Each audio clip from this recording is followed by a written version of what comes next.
40 ಎಮ್ಮೆ ನಮ್ಮವಿದ್ದವು. ಈ ರಸ್ತೆ ಉದ್ದಕ್ಕೂ ಅಲ್ಲಿವರೆಗೂ ಹಗ್ಗ ಹಾಕಿ ಕಟ್ಟಿರ್ತಿದ್ವಿ. ಒಂದು 30-40 ಹಸ ಇದ್ವು. ಒಂದು ಬೋಂಡಾ ಬಜ್ಜಿ ಮಾಡ್ತೀವಿ ಅಂದ್ರು ತುಪ್ಪದಲ್ಲಿ ಮಾಡ್ತಿದ್ವಿ. 40 ಎಮ್ಮೆ ಇದ್ರು ಹಾಲು ಮಾರ್ತಿರಲಿಲ್ಲ, ಗೊತ್ತಿಲ್ಲ ಅವಾಗ ಡೈರಿ ಇಲ್ಲ, ಹಾಲು ಮಾರೋದಿಲ್ಲ. ಆಳ ಮಕ್ಕಳಿಂದ ಎಲ್ಲರಿಗೂ ಸಮೃದ್ಧಿ ತುಪ್ಪ. ಟ್ಯಾಕ್ಟ್ರ್ ಇಲ್ಲ, ಎತ್ತಿನ ಗಾಡಿ. ತಿಂಡಿ ತಿನ್ನೋ ಅಷ್ಟೊತ್ತಿಗೆ 40 ಗಾಡಿ ಹೊಡೆದು ಗೋಧಿ ಮುದ್ದೆ ತುಪ್ಪ ತಿಂದು ಎತ್ತಿಗೆ ಮೇವಾಕಿ ಮಂಕೊಂಬಿಡೋರು. ಮತ್ತೆ 3 ಗಂಟೆಗೆ ಎದ್ದು ಊಟ ಮಾಡಿ ಶುರು ಹಚ್ಕೊಳೋರು. ಆ ಕಾಲ ಇವತ್ತು ತತ್ತಿರ ಸ್ವಾಮಿ. ಎಷ್ಟು ಕೆಲಸ ಮಾಡಿರೋ ಒಂದು ಜ್ವರ ಬಂತು, ಒಂದು ಸುಸ್ತಾತು ಅಂತ ಅಂದಿದ್ದು ನಾನು ಕಾಣೆ. ಅಷ್ಟೊಂದು ಜನದೊಳಗೆ ಒಬ್ಬನ್ನು ಆಸ್ಪತ್ರೆಗೆ ಕರ್ಕೊಂಡು ಹೋದ ಕಾಣೆ ನಾನು. ಸಾಯಂಕಾಲ 8 ಗಂಟೆಗೆ ಮಲಗ್ತಿದ್ರು. ಈಗ ಧಾರಾವಾಹಿ ಸಿನಿಮಾಗಳು ಸುಡುಗಾಡ ಕತೆ ಬಂದು ಟಿ ವಿ ನೋಡ್ಕೊಂಡು 12 ಗಂಟೆ ಆದರೂ ಮಲಗಂಗಿಲ್ಲ. ಆರೋಗ್ಯ ಏರುಪೇರು. ಎಲ್ಲ ಟೈಮಲ್ಲೂ ದೇವಸ್ಥಾನದ ಹತ್ರ ಚಾವಡಿ ಹತ್ರ ಕೂತ್ಕೊಂಡು ಜನ ಎಲ್ಲ ಗುಂಪು ಕಟ್ಕೊಂಡು ಮಾತಾಡೋರು. ಆ ಕಾಲದಲ್ಲಿ ಕಷ್ಟ ಸುಖ ವಿಚಾರ ಮಾಡ್ಕೊಂಡರು. ಗ್ರಾಮದಲ್ಲೆಲ್ಲ ಹೊಂದಾಣಿಕೆ ಇತ್ತು. ಇವತ್ತು ಮನೆಯಲ್ಲಿದ್ದ 3 ಜನ ಗಂಡ ಹೆಂಡತಿ ಅತ್ತೆ ಮಾವ 4 ಜನ 4 ದಿಕ್ಕು. ಗಂಡು ಗಾಳಿ ಪಾಲು, ಹೆಂಡ್ತಿ ಎರರ ಪಾಲು. ಮನೆ ಸಂಸಾರ ಯಾರ ಪಾಲು? ರಾತ್ರಿ ಮಲಗುವಾಗ ಸುತ್ತ ಊರಿಗೆ ಗಂಟೆ ಜಾಗಟೆ ಹೊಡ್ಕೊಂಡು ಸಾರ್ಕೊಂಬರ್ತದಂತ ಹಿಂದೆ ಮಲಗೋ ಟೈಮಿಗೆ. ಹಳ್ಳಿಯಲ್ಲಿ ದುರ್ಸ್ವಪ್ನವ ಕಾಣದಿರಿ, ದುರ್ವಿಚಾರದಲ್ಲಿ ಮಲಗದಿರಿ ಅಂತ ಎಚ್ಚರಿಕೆ ಕಾಯಕದವರು ಅಂತವ್ರು. ಅವತ್ತು ಊರಿಗೆ ಒಬ್ಬರ ಇಬ್ಬರು 3 ಜನ ಜಾಸ್ತಿ ಅಂದರೆ ಕುಡುಕರು ಇದ್ದಂಡೆ ಅವ್ರನ್ನ ಬಿಟ್ಬಿಡೋರು. ಅವ್ರು 3 ಜನ ಅದೇ ಬದುಕೇ ಮಾಡ್ತಿರಲಿಲ್ಲ, ಬಿಡತ್ಲಾಗ ಅವ್ರನ್ನ ಅನ್ನೋರು. ಈಗ ಮನೆಗೂ ಒಬ್ರು ಕುಡಿದೇ ಇರೋರು ಹುಡುಕ್ಬೇಕು ಅಂದರೆ ಕಷ್ಟ ಆಗಿದೆ. 10 kg ಕೆಮಿಕಲ್ ಮೆನ್ಯೂರ್ ಕೊಂಡ್ಕೋಬೇಕು ಅಂದ್ರೂ ಜನ ಹಿಂದೆ ಮುಂದೆ ನೋಡೋರು. ಹಗ್ಗ ಇತ್ತು ಆದರೂ ಕೂಡ ಕೊಂಡ್ಕೊಳಕ್ಕೆ ಹಿಂದಕ್ಕೆ ಮುಂದಕ್ಕೆ ನೋಡೋರು. ಭೂಮಿಗೆ ಹಾಕಕ್ಕೆ ಹೆದರೋರು. ಭೂಮಿ ಹಾಳಾಗ್ತವೆ ಇವೆಲ್ಲ ಎಂಥದ್ದು ಗೊಬ್ಬರಗಳು ಇವೆಲ್ಲ ಒಳ್ಳೆಯದಲ್ಲ ಅಂತ ಔಷಧಿ ಹೊಡೆಯೋಕ್ಕೂ ಹಂಗೆ ಹೆದರೋರು. ಹಾಗಾಗಿ ಆರೋಗ್ಯವಾಗಲಿ ಎಲ್ಲ ರೀತಿಯಿಂದಲೂ ಚೆನ್ನಾಗಿತ್ತು. ಎಲ್ಲ ರೀತಿಯಿಂದಲೂ ಚೆನ್ನಾಗಿತ್ತು. ಸತ್ಯವಾಗ್ಲೂ ಹೇಳ್ತೀನಿ, ಸಂತೋಷದ ಕಾಲ ಅಲ್ಲ ಇದು, ದುಃಖ ಪಡೋ ಅಂಥ ಕಾಲ.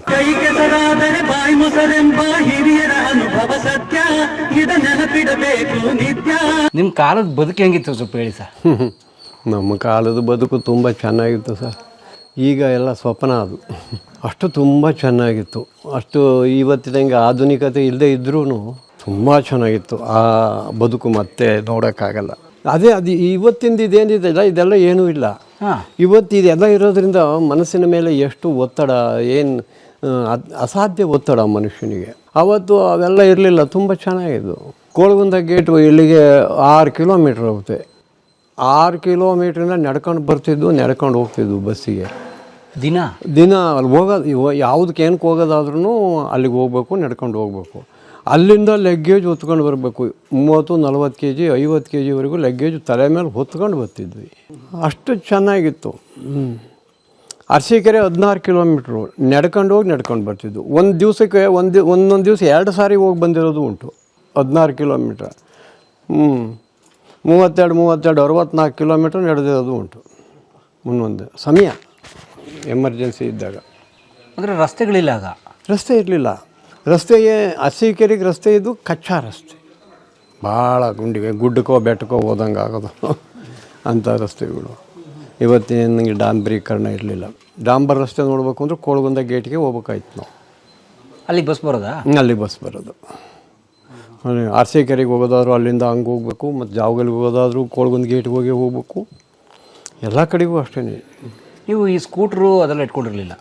ಆಮೇಲೆ ಇಟ್ಕೊಂಡ್ವಿ. ಆಮೇಲೆ 2 ವೀಲರ್ ತಗೊಂಡ್ವಿ. ಆಮೇಲೆ 1978ರಲ್ಲಿ ಜೀಪ್ ತಗೊಂಡೆ. 1978ರಲ್ಲಿ ಜೀಪ್ ತಗೊಂಬಿಟ್ಟೆ, ಮಹೇಂದ್ರ. ಅದೊಂದು 20 ವರ್ಷ ಇತ್ತು ಮಹೇಂದ್ರ ಜೀಪು. 95ರಲ್ಲಿ ನಮ್ಮ ಹೆಣ್ಮಕ್ಳು ಮದುವೆ ಮಾಡಿದ್ವಿ. ಹಳಿಗಳೆಲ್ಲ ಏನು ಮಾವೊಂದು ಹಳೆ ಜೀಪು ಅಂತ ಮಾತಾಡೋಕತ್ಕೊಂಡ್ರು. ಓಮಿನಿ ತಗೊಂಬಿಟ್ಟೆ ಅವಾಗ. ಜೀಪೇ ಗಂತರ ಇರೋದು? ಗೊತ್ತು. ಅದು ಅಷ್ಟು ಸರ್ವಿಸ್ ಕೊಡ್ತು ನಮ್ಮ ಇಡೀ ಹಳ್ಳಿ ಜನಗಳಿಗೆಲ್ಲ. ನನಗೆ ಒಬ್ಬಗಲ್ಲ, ಹಳ್ಳಿ ಜನಕ್ಕೆಲ್ಲ ಸರ್ವಿಸ್ ಅದರಲ್ಲಿ. ಎಲ್ಲರಿಗೂ ಅದಕ್ಕೆ ಬುದ್ಧಿ ತೊಂದರೆ, ಹುಷಾರಿಲ್ದಂಗೆ ಆಗಿದೆ, ಡೆಲಿವರಿ ಟೈಮು ಸೀರಿಯಸ್ ಆಗಿದೆ ಅಂದ ಕೂಡಲೇ ನೀವು ಕರ್ಕೊಂಡೋಗಲ್ಲ ಜೀಪ್, ಕರ್ಕೊಂಡೋಗಿ ಆಸ್ಪತ್ರೆ ಬಿಟ್ಟು ಬಾ ಅಂತ ಕಳಿಸ್ತಿರೋದೇ ಕೆಲಸ. ಎಷ್ಟು ಹಳ್ಳಿಗಳಿಂದ ಎಲ್ಲ ಬಂದುಬಿಡೋರು, ಕರ್ಕೊಂಡು ಹೋಗೋರು. ಯಾಕೆಂದರೆ ಯಾವುದು ಕಾಸ್ಟ್ ಮಾಡ್ತಿರಲಿಲ್ಲ ನಾವು, ಫ್ರೀ ಕಾಸ್ಟ್. ಹಂಗಾಗಿ ನಮ್ಮ ಬುದ್ಧಿಯರು ಅಂತ ಭಾಳ. ನನ್ನ ಹೆಸರಿಟ್ಟು ಕರೆದು ಗೊತ್ತೇ ಇಲ್ಲ ಜನಕ್ಕೆ. ಪರಮೇಶ್ವರಯ್ಯ ಅಂತ ಕರೆದು ಗೊತ್ತೇ ಇಲ್ಲ ಜನಕ್ಕೆ. ಕಳೆನಳ್ಳಿ ಗುರುಗಳು ಅಂತಲೇ ಕರೆಯೋದೆಲ್ಲ. ಮತ್ತು ಯಾರು ಮಾತಾಡ್ಸೋದಾದ್ರು ಗುರುವೇ ಅಂತಲೇ ಮಾತಾಡಿಸ್ತಾರೆ, ಯಾರು ಮಾತಾಡ್ಸೋದಾದ್ರು. ಹಂಗಾಗಿ ನಮ್ದು ಹಂಗೆ ಮಠದ ಗಾಡಿ ಆಗೋಗ್ಬಿಟ್ಟಿತ್ತು. ಅಷ್ಟು ಸರ್ವಿಸ್, ಒಳ್ಳೆ ಸರ್ವಿಸ್ ಕೊಡ್ತು ಜೀಪು. ಆಮೇಲೆ ಓಮಿನಿ ತಗೊಂಡೆ. ನಿಮ್ಮ ಕಾಲದಲ್ಲಿ ಕೃಷಿ ಪದ್ಧತಿ ಹೇಗಿತ್ತು? ಕೃಷಿ ಪದ್ಧತಿ ಎಲ್ಲ ಹಳೆ ಪದ್ಧತಿ ಇತ್ತು. ಈಗ ನನಗೆ ಪೆಸ್ಟಿಸೈಡ್ಸ್ ಆಗಲಿ, ಕೆಮಿಕಲ್ ಮೆನ್ಯೂರ್ ಆಗಲಿ ಅಷ್ಟೊಂದು ಏನೂ ಇರಲಿಲ್ಲ, ಅಪರೂಪ. 10 kg ಕೆಮಿಕಲ್ ಮೆನ್ಯೂರ್ ಕೊಂಡ್ಕೋಬೇಕು ಅಂದರೂ ಜನ ಹಿಂದೆ ಮುಂದೆ ನೋಡೋರು. ಹಗ್ಗ ಇತ್ತು ಆದರೂ ಕೂಡ ಕೊಂಡ್ಕೊಳಕ್ಕೆ ಹಿಂದಕ್ಕೆ ಮುಂದಕ್ಕೆ ನೋಡೋರು. ಭೂಮಿಗೆ ಹಾಕೋಕ್ಕೆ ಹೆದರೋರು. ಭೂಮಿ ಹಾಳಾಗ್ತವೆ ಇವೆಲ್ಲ ಎಂಥದ್ದು ಗೊಬ್ಬರಗಳು ಇವೆಲ್ಲ ಒಳ್ಳೆಯದಲ್ಲ ಅಂತ ಔಷಧಿ ಹೊಡೆಯೋಕ್ಕೂ ಹಂಗೆ ಹೆದರೋರು. ಯಾರಿಗೂ ಗೊತ್ತಿಲ್ಲ ಅದ್ರ ಬಗ್ಗೆ, ಮಾಹಿತಿ ಇಲ್ಲ. ಹಾಗಾಗಿ ಆರೋಗ್ಯವಾಗಲಿ ಎಲ್ಲ ರೀತಿಯಿಂದಲೂ ಚೆನ್ನಾಗಿತ್ತು. ಎಲ್ಲ ರೀತಿಯಿಂದಲೂ ಚೆನ್ನಾಗಿತ್ತು. ಇವಾಗಿನ ಥರ ಎಲ್ಲ ವಿಷಯುಕ್ತವಾಗಿರಲಿಲ್ಲ, ಅಮೃತಯುಕ್ತವಾಗಿತ್ತು. ಅಷ್ಟು ಚೆನ್ನಾಗಿತ್ತು ಅವತ್ತಿನ ಕಾಲ. ಆದರೆ ಒಂದು ತೋಟ ಅಥವಾ ಗದ್ದೆ ಅಥವಾ ಹೊಲ ಫಲವತ್ತು ಮಾಡಕ್ಕೆ ಏನು ಮಾಡ್ತಿದ್ರಿ ನಿಮ್ಮ ಕಾಲದಲ್ಲಿ? ದನದ್ದು 40 ಎಮ್ಮೆ ಇದ್ದು, 40 ಎಮ್ಮೆ ನಮ್ಮವಿದ್ದವು. ಈ ರಸ್ತೆ ಉದ್ದಕ್ಕೂ ಅಲ್ಲಿವರೆಗೂ ಹಗ್ಗ ಹಾಕಿ ಕಟ್ಟಿರ್ತಿದ್ವಿ. ಎಮ್ಮೆ ಕಾಯಕ್ಕೆ ಒಬ್ಬ, ಒಂದು 30-40 ಹಸ ಇದ್ದವು ದನಗಳು. ಅವಕ್ಕೆ ಒಬ್ಬ ಜನ ಸಿಕ್ಕೋರು. ಮನೆಯಲ್ಲೇ ಇರೋರು ಇಲ್ಲಿ ಹುಡುಗರು. ದನ ಕಾಯೋಕ್ಕೊಬ್ಬ, ಅವ್ನು ದನ ನೋಡ್ಕೊಳೋನು, ಕೊಟ್ಟಿಗೆ ಹಾಕ್ಕೊಳೋನು, ಅವ್ನ ಕೆಲಸ ಅವ್ನು ಮಾಡೋನು, ಎಮ್ಮೆ ಕೆಲಸ ಮಾಡೋನು. ಒಂದು ಬೋಂಡ ಬಜ್ಜಿ ಮಾಡ್ತೀವಿ ಅಂದರೂ ತುಪ್ಪದಲ್ಲಿ ಮಾಡ್ತಿದ್ವಿ. ಹಾಲು ಮಾರ್ತಿರ್ಲಿಲ್ಲ. 40 ಎಮ್ಮೆ ಇದ್ದರೂ ಹಾಲು ಮಾರ್ತಿರಲಿಲ್ಲ. ಗೊತ್ತಿಲ್ಲ ಅವಾಗ, ಡೈರಿ ಇಲ್ಲ, ಹಾಲು ಮಾರೋದಿಲ್ಲ. ಎಲ್ಲ ತುಪ್ಪ. ಆಳು ಮಕ್ಕಳಿಂದ ಎಲ್ಲರಿಗೂ ಸಮೃದ್ಧಿ ತುಪ್ಪ. 10 ಗಂಟೆ ಹೊತ್ತಿಗೆ 40 ಗಾಡಿ ಮಣ್ಣು ಹೊಡೆಯೋರು. 2 ಗಾಡಿ 2 ಜೊತೆ ಎತ್ತು ಜನಕ್ಕೆ. ಟ್ಯಾಕ್ಟ್ರಿಲ್ಲ, ಎತ್ತಿನ ಗಾಡಿ, ಕೀಲ್ಗಾಡಿಗಳು. ಹಿಂಗೆ ಹೇಳೋದು ಬಿಟ್ಟರೆ ಹೈಡ್ರಾಲಿಕ್ಕಿಗಿನ್ನ ಜಲ್ದಿ ಹೆಚ್ಚಿಬಿಡವು. ಎದ್ದದು ಬರೋದು. ತಿಂಡಿ ತಿನ್ನೋ ಅಷ್ಟೊತ್ತಿಗೆ 40 ಗಾಡಿ ಹೊಡೆದು ಗೋಧಿ ಮುದ್ದೆ ತುಪ್ಪ ತಿಂದು ಎತ್ತಿಗೆ ಮೇವಾಕಿ ಮಂಕೊಂಬಿಡೋರು. Rest time. ಅದು ರೆಸ್ಟ್ ಟೈಮು. ಮತ್ತೆ 3 ಗಂಟೆಗೆ ಎದ್ದು ಊಟ ಮಾಡಿ ಶುರು ಹಚ್ಕೊಳೋರು. ಏನು ಹಾಲಿಂದ ಹೈನು ಪದಾರ್ಥ ಯಾವುದನ್ನು ಮಾರ್ತಿರ್ಲಿಲ್ಲ. ಎಲ್ಲ ತಿನ್ನಬೇಕು. ಆಮೇಲೆ ಕೆಲಸದವ್ರು ಅಂತಿಲ್ಲ, ಎಲ್ಲರಿಗೂ ಸಮೃದ್ಧಿ. ಏನು ಮಾಡಲಿ, ಕರೆದಿದ್ದು ಎಣ್ಣೆಲಿ ಕರೆಯೋ ಬದಲಿಗೆ ತುಪ್ಪದಲ್ಲೇ ಕರೆದು ಬಿಡ್ತಿದ್ದು. ದಿನಕ್ಕೊಂದೊಂದು ಬಣ್ಣ ಬರೋರು ಹುಡುಗರು. ನೋಡೋಕ್ಕೆ ಒಂದು ಖುಷಿಯಾಗೋದು ಕೆಲಸ. ಅಷ್ಟು ಚೆನ್ನಾಗಿರೋದು ಆ ಕಾಲ. ಇವತ್ತು ತತ್ತಿರೋ ಸ್ವಾಮಿ. ಎಷ್ಟು ಕೆಲಸ ಮಾಡಿರೋ ಒಂದು ಜ್ವರ ಬಂತು, ಒಂದು ಸುಸ್ತಾತು ಅಂತ ಅಂದಿದ್ದು ನಾನು ಕಾಣೆ. ಅಷ್ಟೊಂದು ಜನದೊಳಗೆ ಒಬ್ಬನ್ನು ಆಸ್ಪತ್ರೆಗೆ ಕರ್ಕೊಂಡು ಹೋದ ಕಾಣೆ ನಾನು. ಅಷ್ಟು ಮೈಕೈ ಮುರ್ಕೊಂಡು 50 ಜನ ಪಟ್ಟಿಯಾಳು ಡೈಲಿ. ಪಟ್ಟಿಯಾಳು ಅಂದರೆ ತಪ್ಪದಂಗೆ ಬರೋ ಅಂಥವ್ರು. ರೆಗ್ಯುಲರ್. ಓಹೋ. 10 ಜನ ಸಂಬಳದವರು. ಅವ್ರು 50 ಜನ ಅಲ್ಲದೇ. ಅಷ್ಟು ಜನಕ್ಕೆ ಬೆಳಗ್ಗೆ 6 ಗಂಟೆಗೆ ಒಂದು ತಪ್ಪಲೆ ಕಾಪಿ ಬೇಕು. ಅಷ್ಟೊಂದು ಜನಕ್ಕೆ 6 ಗಂಟೆಗೆ ಬಂದು ನಮ್ಮನ್ನು ಎಬ್ಬರಿಸೋರವರು, ನಾವೇನಾದ್ರು ಮಲಗಿದ್ರೆ. ಅಂಥ ಕಾಲ ಇತ್ತದು, ಸಮೃದ್ಧಿ ಕಾಲ. ಒಬ್ಬರನ್ನು ಇವತ್ತು ಬೇಡ ಹೋಗ್ರಿ ಅಂತ ವಾಪಸ್ ಕಳ್ಸಂಗಿಲ್ಲ, ಅಳ್ತಾ ಕೂರೋರು. ನಮ್ಮ ಮನೆ ಹೆಂಗೆ ನಡಿಬೇಕು, ನೀವು ಕಳಿಸಿರಿ ಅಂತ. ಅಂಥ ಕಾಲ ಇತ್ತು, ಸಮೃದ್ಧಿಯ ಕಾಲ. ಈಗ ಎಲ್ಲದೂ ಇದೆ, ಏನಿರಬೇಕೋ ಅದಿಲ್ಲ. ಇವತ್ತು ಕೆಲಸ ಮಾಡೋಕ್ಕೆ ಒಂದು ಆಳು ಬರೋಲ್ಲ, ಒಬ್ಬರು. ಎಲ್ಲ ಈ ಫ್ರೀ ಭಾಗ್ಯಗಳು, ಬಿಟ್ಟಿ ಭಾಗ್ಯ. ಯಾರಿಗೂ ಕೆಲಸ ಮಾಡೋಕ್ಕೆ ಇಷ್ಟ ಇಲ್ಲ. ಅವತ್ತು ಹಂಗಿಲ್ಲ. ಅವತ್ತು ಮಾಡಬೇಕು, ನಾವು ಜೀವನ ಮಾಡಬೇಕು ಅನ್ನಂಗಿತ್ತು. ನಾವು ಮಾಡೋವು, ಅವರು ಮಾಡೋರು. ಇವತ್ತು ಅವರಿಲ್ಲ, ನಾವು ಮಾಡೋಂಗಿಲ್ಲ. ಹಿಂಗೆ ಕುಂತ್ಕೊಂಡು ಹಿಂಗೆ ಕತೆ ಹಾಕೋದು, ಕಾಲ ಹಾಕೋದು, ತೋಟ ನೋಡೋದು, ಇಷ್ಟೇ ನಮ್ದೀಗ. ಬೆಳಗ್ಗೆ ಎದ್ದನ್ನು ನೋಡಿ, ಬೆಳಗ್ಗೆ ಎದ್ದ ತಕ್ಷಣ ಕೊಟ್ಟಿಗೆಲ್ಲಿ ಹೋಗಿ ಸಗಣಿ ತೆಗೆದು ಹೊಸ ಮೈ ತೊಳೆದು ಹಾಲು ಕರ್ಕೊಂಡು ಬಂದು ನಮ್ಮ ಮನೆಯವರು ನಾನು ಇಬ್ಬರು ಸೇರಿಕೊಂಡು ಆಮೇಲೆ ಮೇವು ತಂದು ಮೇವು ಕಟ್ ಮಾಡಿ ಹಸಿಗೆ ಹಾಕಿ ನೀವು ಬರೋ ಅಷ್ಟೊತ್ತಿಗೆ ಈ ಸಿಮೆಂಟಿಗೆಲ್ಲ ನೀರು ಹಾಕಿ, ಹೊಸ್ದಾಗಿ ಹಾಕಿದ್ದು ಇದು, ನೀರು ಹಾಕಿ ಅಷ್ಟು ಕೆಲಸ ಮಾಡಿ ಆಮೇಲೆ ಸ್ನಾನ ಮಾಡಿ ಪೂಜೆ ಮಾಡಿ ಪ್ರಸಾದ ಮಾಡಿ ನಿಂತಿದ್ದೆ. ನೀವು ಬಂದ್ರಿ. 1 ಸೆಕೆಂಡು ಟೈಮ್ ಇಲ್ಲ ಈ ವಯಸ್ಸಲ್ಲಿ. ಅವತ್ತು ಹೇಗಿತ್ತು ನಿಮ್ಮ ದಿನಚರಿ? ಅವತ್ತು ತುಂಬ ಚೆನ್ನಾಗಿತ್ತು. ಅವ್ರು ಹುಡುಗಾಟ ಶಕ್ತಿ ಜಾಸ್ತಿ ಇತ್ತು ಅವತ್ತು ನಮಗೆ. ಅದೇ ನಿಮಗೆ ಆಗಲೇ ಹೇಳಿದೆ ನಾನು, ಯಾಕೆ ಕತ್ಲೆ ಆಗುತ್ತೆ ಅಂತ ಕೇಳೋ ಅಷ್ಟು ನಮಗೆ ಉದಾರ ಇತ್ತು ಅವತ್ತು. ಏನು ಬೇಕಾದರೂ ಮಾಡಿಬಿಡೋಣ ಅನ್ನೋಷ್ಟು ಉದಾರ ಇತ್ತು. ಒಂದೊಂದು ಸಮಾಧಿ ತೆಗಿಯೋಕ್ಕೆ ಹೋದರೆ ಬಂಡೆ ಸಿಕ್ಕಿರೂ ಬಿಡ್ತಿರ್ಲಿಲ್ಲ. ಹುಳಿಗಳನ್ನು ಮಾಡ್ಕೊಂಡು ಹೋಗಿ ಹೊಡೆದಾಕಿ ಆ ಸಮಾಧಿ ತೆಗೆದುಬಿಡ್ತಿದ್ವು. ನಮ್ಮ ಗ್ರಾಮಸ್ಥರುಗಳು ಯಾರು ಸಮಾಧಿ ಕರೆದ್ರೆ, ಗುರುಗಳು ಬಂದರು ಬಿಡ, ಅದನ್ನ ಏನು ಸಿಕ್ಕಿರೋ ಅದು ಹೋತು, ಪುಡಿ ಆಗೋಯ್ತು ಬಿಡು ಅನ್ನೋರು. ಇವ್ರು ನೀವೇ JCB. ಹಂಗೆ ಕೆಲಸ. ಅದೇನು ಅಂದರೂ ಅಲ್ಲಿ ನಾನು ಇರಬೇಕು. ಜನ ಹಳ್ಳಿಯವರು ಬಿಡ್ತಿರ್ಲಿಲ್ಲ, ಫೋನ್ ಮಾಡಾಗಲಿಲ್ಲ, ಒಂದು ಜನ ಕಳಿಸಾಗಲಿ ಕರೆಸ್ಕೊಂಡ್ಬಿಡೋರು, ಹೋಗ್ಬಿಡ್ಬೇಕು. ಜಾತಿ ಗೀತಿ ನೋಡೋಂಗಿಲ್ಲ. ಜಾತಿ ನೋಡೇ ಇಲ್ಲ ನಾನು. ಯಾವ ಕಾಲಕ್ಕೂ ನನಗೆ ಜಾತಿ ಮೇಲೆ ನಂಬಿಕೆ ಇಲ್ಲ. ಎಲ್ಲರೂ ಒಬ್ಬ ಮಾದಿಗರ ಮನೆ ಅಂದರು ಅವ್ರ ಮನೆಗೆ ಹೋಗಿ ಮದುವೆಗೆ ಹೋದರೆ ಒಂದು ಸೌಟ್ ಹಾಕಿ ಅವ್ರಿಗೆ ತಿರುಗಿಸಿ ಅಲ್ಲಾಡಿಸಿ ಬರ್ಬೇಕು ನಾನು. ಅಡುಗೆ ತಗೋಗಿ ಆ ಒಂದು ಭಾವನೆ ನಮಗೆ. ಹಾಗಾಗಿ ಎಲ್ಲರೂ ನಮ್ಮನ್ನು ಪ್ರೀತಿ ಮಾಡ್ತಾರೆ. ಅಲ್ಲ, ಕೃಷಿ ಪದ್ಧತಿಗೆ ಬರೋದಾದ್ರೆ ಜನ ಅವತ್ತಿಗೂ ಭತ್ತ ಬೆಳಿತಿದ್ರು, ಅವತ್ತಿಗೂ ರಾಗಿ ಬೆಳಿತಿದ್ರು. ಕೆಮಿಕಲ್ ಈ ರಾಸಾಯನಿಕ ಗೊಬ್ಬರ ಇಳುವರಿ ಬರಲ್ಲ ಅಂತ ಹಾಕ್ತಿದ್ದಾರೆ ಅಂತ ತುಂಬಾ ಜನ ರೈತರು ಹೇಳ್ತಾರೆ. ನಿಮ್ಮ ಕಾಲದಲ್ಲಿ ಇಳುವರಿ ಎಷ್ಟು ಬರ್ತಿತ್ತು? ಇವತ್ತು ಜಾಸ್ತಿ ಬರ್ತಿದ್ಯಾ, ಅವತ್ತು ಜಾಸ್ತಿ ಬರ್ತಿತ್ತಾ, ಹೇಗಾಗ್ತಿತ್ತು? ಅವತ್ತು ಬರ್ತಿತ್ತು. ಸತ್ಯಾಂಶ ಹೇಳಬೇಕು ಅಂದರೆ ಅವತ್ತಿನ ಬೆಳೆಗೆ ಇಳುವರಿ ಕಡಿಮೆ ಇತ್ತು. ರಾಸಾಯನಿಕ ಗೊಬ್ಬರ ಹಾಕಿದರೆ ವಾಸ್ತವ ಸತ್ಯವಾಗೂ ಇಳುವರಿ ಜಾಸ್ತಿ ಆಗುತ್ತೆ. ಆದರೆ ಇವತ್ತಿನ ಜನಕ್ಕೆ ಒಬ್ರಿಗೂ ರಾಸಾಯನಿಕ ಗೊಬ್ಬರದ ಮತ್ತು ಈ ಪೆಸ್ಟಿಸೈಡ್ಸ್, ಈ ಔಷಧಿಗಳೇನಿದಾವೆ ಇದರ ಪರ್ಸೆಂಟೇಜ್ ಗೊತ್ತಿಲ್ಲ, ಇದ್ರ ವಿಶೇಷತೆ ಗೊತ್ತಿಲ್ಲ. ಅಂದರೆ ಒಂದು ಬೆಳೆಯ ವಿಜ್ಞಾನಿ ಈ ಬೆಳೆಗೆ ಇಷ್ಟು ಕೆ ಜಿ ಸಾರಜನಕ, ಇಷ್ಟು ಕೆ ಜಿ ರಂಜಕ, ಇಷ್ಟು ಕೆ ಜಿ ಪೊಟಾಷ್ ಹಾಕಿ ಅಂತ ಹೇಳ್ತಾನೆ, ಹಾಕಬೇಕು ಅಂತಾನೆ. ಇವತ್ತು ಯಾರೂ ಆ ಪರ್ಸೆಂಟೇಜು ಯಾರಿಗೂ ಗೊತ್ತಿಲ್ಲ. ಅಗ್ರಿಕಲ್ಚರ್ ಅಥವಾ ಆರ್ಟಿಕಲ್ಚರ್ ಡಿಪಾರ್ಟ್ಮೆಂಟ್ನಲ್ಲಿರೋ ಅಧಿಕಾರಿಗಳಿಗೂ ಕೆಲವ್ರಿಗೆ ಗೊತ್ತಿಲ್ಲ, ಕೆಲವರಿಗೆ. ಓಪನ್ನಾಗಿ ಹೇಳ್ತೀನಿ, ಗೊತ್ತಿಲ್ಲ. ಗೊತ್ತಿಲ್ಲ ಎಷ್ಟೋ ಜನಕ್ಕೆ. ಒಂದು ಸಾರಿ ಕೋಲ್ಗೊಂದಲ್ಲಿ ಆರ್ಟಿಕಲ್ಚರ್ ಇದ್ರ ಬಗ್ಗೆ, ಅಗ್ರಿಕಲ್ಚರ್ ಬಗ್ಗೆ ಒಂದು ಸೆಮಿನಾರ್ ಇಟ್ಕೊಂಡು ದೊಡ್ಡ ದೊಡ್ಡ ತೋಟಗಾರಿಕೆ ಇಲಾಖೆಯವರು ಅಗ್ರಿಕಲ್ಚರ್ ಅಧಿಕಾರಿಗಳನ್ನೆಲ್ಲ ಕೋಲ್ಗೊಂದ ನಮ್ಮ ಸಿಂಡಿಕೇಟ್ ಬ್ಯಾಂಕ್ ವತಿಯಿಂದ ಕರೆಸಿದ್ದು ರೈತರಿಗೆ. ಮಳೆ ಶುರುವಾಗ್ಬಿಡ್ತು. ತಕ್ಷಣ ಒಂದು ಮಿಡ್ಲ್ ಸ್ಕೂಲನ್ನು ನಾವು ಖಾಲಿ ಮಾಡಿಸ್ಕೊಂಡು ಅದರಲ್ಲಿ ಎಲ್ಲ ಜನಕ್ಕೆ ಫಂಕ್ಷನ್ ಸ್ಟಾರ್ಟ್ ಮಾಡಿದ್ವಿ. ಅಧಿಕಾರಿಗಳಿಗೆ ಕೇಳಿದ್ವಿ, ಯಾವ್ಯಾವ ಬೆಳೆಗೆ ಏನೇನು ಗೊಬ್ಬರ ಎಷ್ಟೆಷ್ಟು ಹಾಕಬೇಕು ಅನ್ನೋದನ್ನು ಒಂದು ಸ್ವಲ್ಪ ಮಾಹಿತಿ ಕೊಡಿ ಅಂತ ಕೇಳಿದ್ವಿ. ಅವರು ಒಬ್ಬರೂ ಹೇಳೋಕ್ಕಾಗಲೇ ಇಲ್ಲ. ನಮ್ಮ ಅದೃಷ್ಟಕ್ಕೆ ಏನಾಯಿತು, ಸ್ಕೂಲಲ್ಲಿ ಬೋರ್ಡ್ ಇತ್ತು, ಚಾಕ್ ಪೀಸ್ ಇದ್ದು.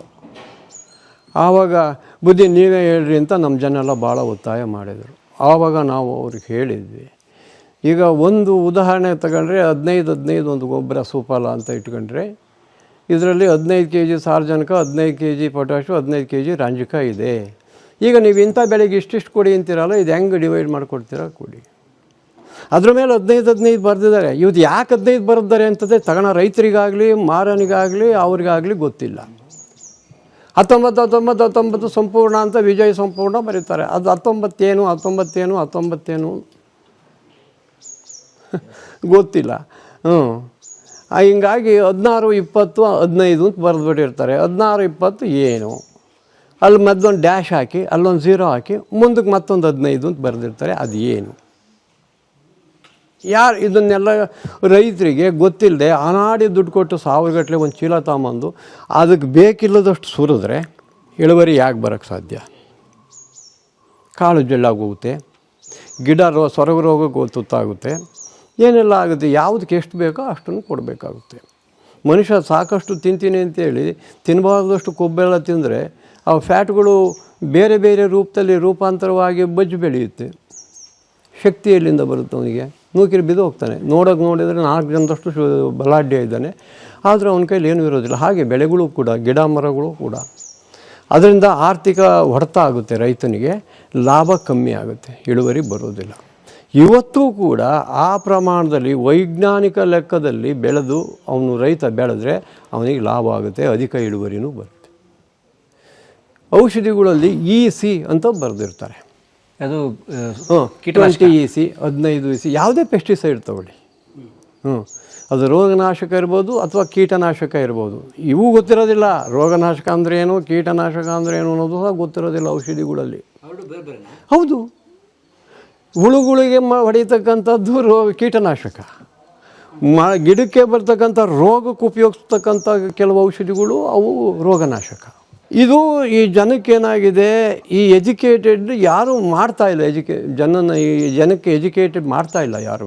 ಅಧಿಕಾರಿಗಳಾಗಿರ್ಬೋದು, ಕೃಷಿ ಅಧಿಕಾರಿಗಳಾಗಿರ್ಬೋದು, ತೋಟಗಾರಿಕೆ ಅಧಿಕಾರಿಗಳಾಗಿರ್ಬೋದು, ಇವ್ರು ಯಾರೂ ಇವತ್ತು ಕೊಡ್ತಾ ಇಲ್ಲ. ನಾನು ನೇರವಾಗಿ ಎದುರಿಗೆ ಹೇಳ್ತೀನಿ, ಯಾರಿಗೂ ನಮಗೆ ಭಯ ಇಲ್ಲ. ಹೀಗಾಗಿ ರೈತ ಖುಷಿಯಲ್ಲಿ ಹೊಡ್ತಾ ತಿಂತಾ ಇದ್ದಾನೆ. ಒಂದು ತೆಂಗಿನ ಮರಕ್ಕೆ 2 kg 800 ಗ್ರಾಮು ಗೊಬ್ಬರ ಕೊಡಿ ಅಂತ ಹೇಳ್ಬಿಡ್ತಾರೆ. ಈಗ ಅದಕ್ಕೆ ಬೇಕಾಗಿರ್ತಕ್ಕಂಥ ಸಾರಜನಕ ಇಷ್ಟು, ರಂಜಕ ಎಷ್ಟು, ಪೊಟ್ಯಾಶ್ ಎಷ್ಟು ಕೊಡಬೇಕು ಅಂತ ಹೇಳಲ್ಲ. 2 kg 800 ಗ್ರಾಮ್ ಕೊಡೆಯ, 19 ತಗೊಂಡಾಗ ಹಾಕಯ್ಯ ಅಂತ ಹೇಳ್ತಾರೆ. ಅವನು ತಗೊಂಬಂತ ಸುರಿದ್ಬಿಟ್ರೆ ಗಿಡದ ಗತಿ ಏನಾಗುತ್ತೆ? ಅಲ್ಲ, 2 kg 800 ಗ್ರಾಮ್ ತೂಕ ಮಾಡಿ ಹಾಕ್ಬೋದಲ್ಲ? ಹಾಕ್ಬೋದು. ಹಾಕಿದ್ರಲ್ಲಿ ಈಗ ಸಮ ಪ್ರಮಾಣದಲ್ಲಿ ಇರ್ತವೆ 19 ಸಂಪೂರ್ಣ ಅಂದಾಗ ಅದು ಸಮ ಪ್ರಮಾಣದಲ್ಲಿ ಇರುತ್ತೆ. 19 kg ರಂಜಕ ಇರುತ್ತೆ, 19 kg ಸಾರಜನಕ ಇರುತ್ತೆ, 19 kg ಪೊಟ್ಯಾಷ್ ಇರುತ್ತೆ. ಅದರಲ್ಲಿ ಮಿಕ್ಸ್ ಇರುತ್ತೆ ಸಂಯುಕ್ತ ಗೊಬ್ಬರಗಳು ಅಂತ ಅದಕ್ಕೆ. ಆ ಸಂಯುಕ್ತ ಗೊಬ್ಬರವನ್ನು ಎಷ್ಟೆಷ್ಟು ಕೊಡಬೇಕು, ಸಮ ಪ್ರಮಾಣದಲ್ಲಿ ಕೊಟ್ಟರೆ ಹೆಂಗೆ ಏನಾಗುತ್ತೆ, ಇವನಿಗೆ ಆರ್ಥಿಕ ಹೊಡೆತ ಹೇಗೆ ಬೀಳ್ತಿದೆ. ಅದಕ್ಕೆ ಎಕ್ಸ್ಟ್ರಾ ಪೊಟ್ಯಾಷ್ ತಗೊಂಡು ಎಕ್ಸ್ಟ್ರಾ ರಂಜಕ ತಗೊಂಡು ಮಿಕ್ಸ್ ಮಾಡಿ ಅವು ಕಾಂಪನ್ಸೇಟೆಡ್ ಚೇಂಜ್ ಮಾಡಬೇಕು. ತೆಂಗಿಗೆ ಎಷ್ಟೆಷ್ಟು ಬೇಕೋ ಒಂದು ಮರಕ್ಕೆ ಅಷ್ಟನ್ನು ಬದಲಾಯಿಸಿ ಹಾಕಬೇಕು. ಈಗ ಸುಮ್ಮನೆ ವೃಥ ವೇಸ್ಟ್. ಮರಕ್ಕೂ ರೋಗಕ್ಕೆ ಅದೆಲ್ಲ ತುತ್ತಾಗ್ತವೆ ನೋವು ಮಾಡೋದ್ರಿಂದ. ಇದನ್ನು ಹೇಳಿ ಮಾಡಿಸೋರಿಲ್ಲ. ಇವತ್ತು ನಮ್ಮ ಆ ಕಾಲದಲ್ಲಿ ಅದು ಇರಲಿಲ್ಲ, ಬರೀ ಕೊಟ್ಟಿಗೆ ಗೊಬ್ಬರ. ಆವಾಗೆಲ್ಲ ಎಷ್ಟಿತ್ತು, ಒಂದು ಊರಲ್ಲಿ ಒಂದು 5-6 ಸಾವಿರ ತೆಂಗಿನ ಗಿಡ ಇದ್ರೆ ಅದೇ ಹೆಚ್ಚು ಇಡೀ ಊರಿಗೆ. ಓಕೆ, ಇಡೀ ಊರು ಅಂದರೆ ಒಂದು 500 ಮನೆನಾ? 500 ಮನೆ. ಅದ್ರಾಗ ಎಷ್ಟೋ ಜನಕ್ಕೆ ತೋಟ ಇರ್ತಿರ್ಲಿಲ್ಲ, ಎಲ್ಲೋ ಒಬ್ಬೊಬ್ರಿಗೆ ತೋಟ ಸ್ವಲ್ಪ ಇರೋದು ಇದ್ದರೂ ಅವ್ರ ಲಿಮಿಟ್ ತೋಟ. ಇವಾಗ ನನಗೆ 1000 ಗಿಡಗಟ್ಟಲೆ ಕಮ್ಮಿ, ಎಲ್ಲೋ ಒಬ್ಬೊಬ್ರಿಗೆ ಇರ್ತಿತ್ತು. ಸೊ ಎಲ್ಲ ಸೇರಿ ಒಂದು 500 ಮನೆ, ಒಂದು 5000 ಗಿಡ. 5000 ಗಿಡ. ಅವ್ರಿಗೆ ಅವ್ರವ್ರ ಮನೆ ಗೊಬ್ಬರನೇ ಬೇಕಾದಷ್ಟು ಆಗ್ತಿತ್ತು, ಕೊಟ್ಟಿಗೆ ಗೊಬ್ಬರ. ಯಾಕೆ ಪ್ರತಿ ಮನೇಲಿ ದನ ಎಮ್ಮೆ ಇರೋವು, ಪ್ರತಿಯೊಬ್ಬರ ಮನೇಲೂ ದನ ಎಮ್ಮೆ ಇರೋವು. ಎತ್ತಂತೂ ಕಾಯಮ್ಮಗೆ ಎಲ್ಲರ ಮನೆಯಲ್ಲೂ ಇರೋವು, ಅಂದರೆ ಹುಳ ಎತ್ತು. ಹಂಗಾಗಿ ಸಮೃದ್ಧವಾಗಿ ಭೂಮಿಗೆ ಸಿಗ್ತಾಯಿತ್ತು. ಬಟ್ ಹಂಗಾಗಿ ತೊಂದರೆ ಆಗ್ತಿರಲಿಲ್ಲ. ಈಗ ಎಲ್ಲಿ ಇಡೀ ಕಾಡು ಮೇಡು ಗೋಮಾಳುಗಳು ಎಲ್ಲೂ ಏನೂ ಬಿಟ್ಟಿಲ್ಲ, ಎಲ್ಲ ಗೇದು ಬಿಟ್ಟಿದ್ದಾರೆ, ಎಲ್ಲವೂ ಜಮೀನಾಗಿದೆ. ಅವಕ್ಕೆ ಹಾಕೋಕ್ಕೆ ಗೊಬ್ಬರ ಎಲ್ಲಿದೆ? ಸಾವಯವ ಗೊಬ್ಬರ, ಕೊಟ್ಟಿಗೆ ಗೊಬ್ಬರ. ಅದೇ ದನ ಇಲ್ವ? ದನ ಇದ್ವಲ್ಲ, ಇದ್ದು ಈಗಿಲ್ವಲ್ಲ, ಎಲ್ಲೋದು ಎಲ್ಲ ಮಾರ್ಕೊಂಡು ತಿಂದರು. ನೋಡಿ, ಒಂದು ಜೊತೆ ಎತ್ತಿಟ್ಕೊಂಡ್ರೆ ಇವತ್ತಿನ ಪರಿಸ್ಥಿತಿ ಹೇಳ್ತೀನಿ, ಒಬ್ಬ ರೈತನಿಗೆ ದಿನಕ್ಕೆ ಅವನಿಗೆ 1000 ಖರ್ಚು ಬರುತ್ತೆ. ಒಂದು ಆಳು ಬೇಕು. ಒಂದು ಜೊತೆ ಇದೆ ಅಂದರೆ ಒಂದು ಆಳು ಬೇಕು. ಅವು ಇದನ್ನು ದಿವಸ ನೋಡ್ಕೊಳಕ್ಕೆ, ಮೇಯ್ಸೋಕ್ಕೆ, ನೀರು ಕುಡ್ಸೋಕ್ಕೆ, ಅದಕ್ಕೆ ತಿಂಡಿ ಊಟ ಎಲ್ಲ ಸೇರ್ಕೊಂಡು, ಅವ್ನ ಸಂಬಳ ಸೇರ್ಕೊಂಡು ಅವ್ನಿಗೆ ಊಟ ತಿಂಡಿ 1000ಕ್ಕೂ ಜಾಸ್ತಿನೇ ಖರ್ಚಾಗುತ್ತೆ ಒಂದು ಜೊತೆ ಎತ್ತಿಗೆ. ಯೋಚನೆ ಮಾಡಿ ಸ್ವಾಮಿ, ಇವತ್ತು ಒಂದು ಆಳು ಕೂಲಿ ಎಷ್ಟಿದೆ ಸ್ವಾಮಿ? 700-800 ಇದೆ. ಇನ್ನು ಅವನಿಗೆ ಊಟ ತಿಂಡಿ, ದನಕ್ಕೆ ಮೇವು ತಿಂಡಿ, 1000 ಗಟ್ಟಲೆ ಬಂದುಬಿಡುತ್ತೆ ಒಂದು ಜೊತೆ ಎತ್ತಿಟ್ಕೊಂಡ್ರೆ. ಹೆಂಗೆ ಯಾರು ಎತ್ತಿಟ್ಕೊಂತಾನೆ? ಒಂದು ಇಡೀ ಊರೆಲ್ಲ ಹುಡುಕಿರೋ 2 ಜೊತೆ ಎತ್ತು ಸಿಕ್ಕಲ್ಲ ಇವತ್ತು. ಎಲ್ಲ ಟ್ಯಾಕ್ಟ್ರುಗಳು ಉಳುಮೆ. ಆವಾಗ ದನ ಏನು ಮಾಡ್ತಿದ್ದು, ಮೇವು ತಿಂತಿದ್ದು, ನೀರು ಕುಡಿತಿದ್ದು, ಉಳಕ್ಕೆ ಹೋದಾಗ ಗಂಡ ಹುಯ್ತಾಯಿದ್ದು, ಹಿಂದ್ಗಡೆಯಿಂದ ಸಗಣಿ ಹಾಕ್ಕೊಂಡು ಹೋಗ್ತಾಯಿದ್ದು. ಇವತ್ತೇನಾಗ್ತಾಯಿದೆ, ಟ್ಯಾಕ್ಟ್ರು ಬರುತ್ತೆ, ಡೀಸೆಲ್ ಹುಯ್ಕೊಳುತ್ತೆ, ರೈತ ದುಡ್ಡು ಕೊಡ್ತಾನೆ, ಮುಂದ್ಗಡೆ ಸ್ಟಾರ್ಟ್ ಆಗುತ್ತೆ, ಹಿಂದ್ಗಡೆ ಹೊಗೆ ಬಿಟ್ಕೊಂಡು ಹೋಗುತ್ತೆ. ಭೂಮಿಗೇನು ಸಿಕ್ತು? ಅದು ಟ್ಯಾಕ್ಟ್ರನ್ನ 10 ಪಟ್ಟು 15 ಪಟ್ಟು ವೆಯ್ಟು ಟ್ಯಾಕ್ಟ್ರ್ ಓಡಾಡೋದು. ಎತ್ತು ಓಡಾಡುವಾಗ ಉಳುಮೆ ಆಳವಾಗಿ ಮಾಡ್ತಿದ್ದು, ತುಣಿಯೋದು ಕಮ್ಮಿ ಇತ್ತು, ಭೂಮಿ ಶುಭ್ರವಾಗಿರ್ತಿತ್ತು. ಇವತ್ತು ನಮ್ಮ ಆಧುನಿಕ ವ್ಯವಸಾಯ ಪದ್ಧತಿ ಒಳಗೆ ಇಷ್ಟೆಲ್ಲ ಗಲೀಜಾಗಿದೆ. ಅದ್ರ ಬಗ್ಗೆ ಕೆಲವರು ಝೀರೋ ಕಲ್ಟಿವೇಷನ್ ಮಾಡಿ ಅಂತಾರೆ. ಬೇಸಾಯ ಬೇಕಾಗೇ ಇಲ್ಲ, ಶೂನ್ಯ ಬೇಸಾಯ ಪದ್ಧತಿ ಅಂತ. ನೆಲ ಕಲ್ಲಾಗಿ ಹೋಗ್ತದೆ. ಎಲ್ಲ ಸರ್ವನಾಶದ ಪದ್ಧತಿಗಳನ್ನು ತತ್ತಾ ಇದ್ದಾರೆ. ಏನು ಮಾಡೋದು? ಎಲ್ಲರೂ ಮಾಡಿದ್ದಕ್ಕೂ ನಾವೀಗ ಹಿಂಗೆ ಬೇರೆ ದಾರಿ ಇಲ್ಲ, ಎಲ್ಲದಕ್ಕೂ ನೀವು ಹ್ಞೂ ಅಂತಿರೋದು. ನಮಗೇನು ತಿಳಿದಿದೆ ಅದು ಮಾಡೋದು. ನೋಡಿ, ಯುಗಾದಿ ಸಮಯದೊಳಗೆ ಏಪ್ರಿಲ್ ತಿಂಗಳೊಳಗೆ ನಾವು ಹಿಂಗೆ ಮಣ್ಣು ಹಿಂಗಂದರೆ ಹಸಿ ಮಣ್ಣು ಹಿಂಗೆ ಮಿದಿಕೆ ಕಟ್ಟೋ ಅಂಥ ಮಣ್ಣು ಸಿಕ್ಕೋದು. ಬೇಸಿಗೆ ಒಳಗೆ ನೀರಾವರಿ ಇಲ್ಲ, ಒಣಭೂಮಿಲಿ. ಯಾಕೆ ಅಂದರೆ ಒಂದು 10ರಿಂದ 15 ಸಾಲು ಉಳುಮೆ ಮಾಡ್ತಿದ್ವಿ ಎತ್ತಲ್ಲಿ. ಮಳೆ ನಿಲ್ತು ಅಂದ ಕೂಡಲೇ, ಕೊನೆ ಮಳೆ ನಿಂತು ಕೂಡಲೇ ಶುರು ಹೊಡೆದು ಬೇಸಾಯನ ಭೂಮಿನ ಧೂಳು ಮಾಡಿಬಿಡ್ತಿದ್ದು. ಆವಾಗ ಮೇಲಿನ ಪದರ ಕ್ರ್ಯಾಕ್ ಆಗ್ತಿರಲಿಲ್ಲ, ಹದ ಬಿಡ್ತಿರಲಿಲ್ಲ. ತೋಟ ನೀರು ಕಟ್ಟಿದ ತೋಟಕ್ಕಿಂತ ಇಳುವರಿ ಜಾಸ್ತಿ ಆಗಿರೋ. ಈಗ 2ನೇ ವರ್ಷದಲ್ಲಿ ಎಷ್ಟೋ ಜನ ಬಂದು ನೋಡಿದರು. ನಾವು ಅದೇ ಪದ್ಧತಿ ಮಾಡಿ ಗೇಮೆ ಮಾಡಿ ನೀರು ಹಾಯಿಸ್ದಂಗೆ ಬಿಟ್ಟಿದ್ದೆ ನಮ್ಮ ತೋಟನ. ಯಾವಾಗ ನೋಡಿದ್ರು ಎಲ್ಲಿ ನೋಡಿದ್ರು ಹದ ಇರೋದು. ಸುಲಭ, ಖರ್ಚಿಲ್ಲ. ಈಗ ನೀರು ಹಾಯಿಸೋದು, ಕರೆಂಟು ಎಲ್ಲ ಖರ್ಚು ಎಷ್ಟು ಕಮ್ಮಿ ಆಗ್ತಿತ್ತು ಆ ಥರ ಮಾಡಿದರೆ.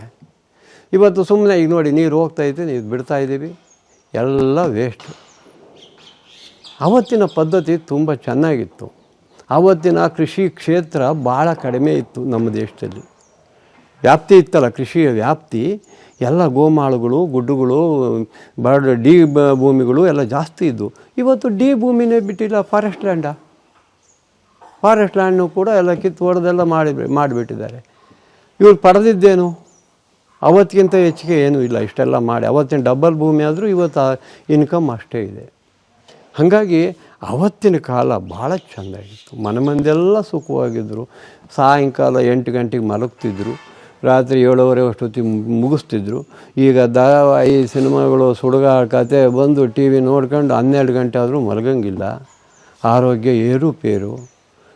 ಎಲ್ಲ ಟೈಮಲ್ಲೂ ದೇವಸ್ಥಾನದ ಹತ್ರ ಚಾವಡಿ ಹತ್ರ ಕೂತ್ಕೊಂಡು ಜನ ಎಲ್ಲ ಗುಂಪು ಕಟ್ಕೊಂಡು ಮಾತಾಡೋರು. ಆ ಕಾಲದಲ್ಲಿ ಕಷ್ಟ ಸುಖ ವಿಚಾರ ಮಾಡ್ಕೊಂಡರು.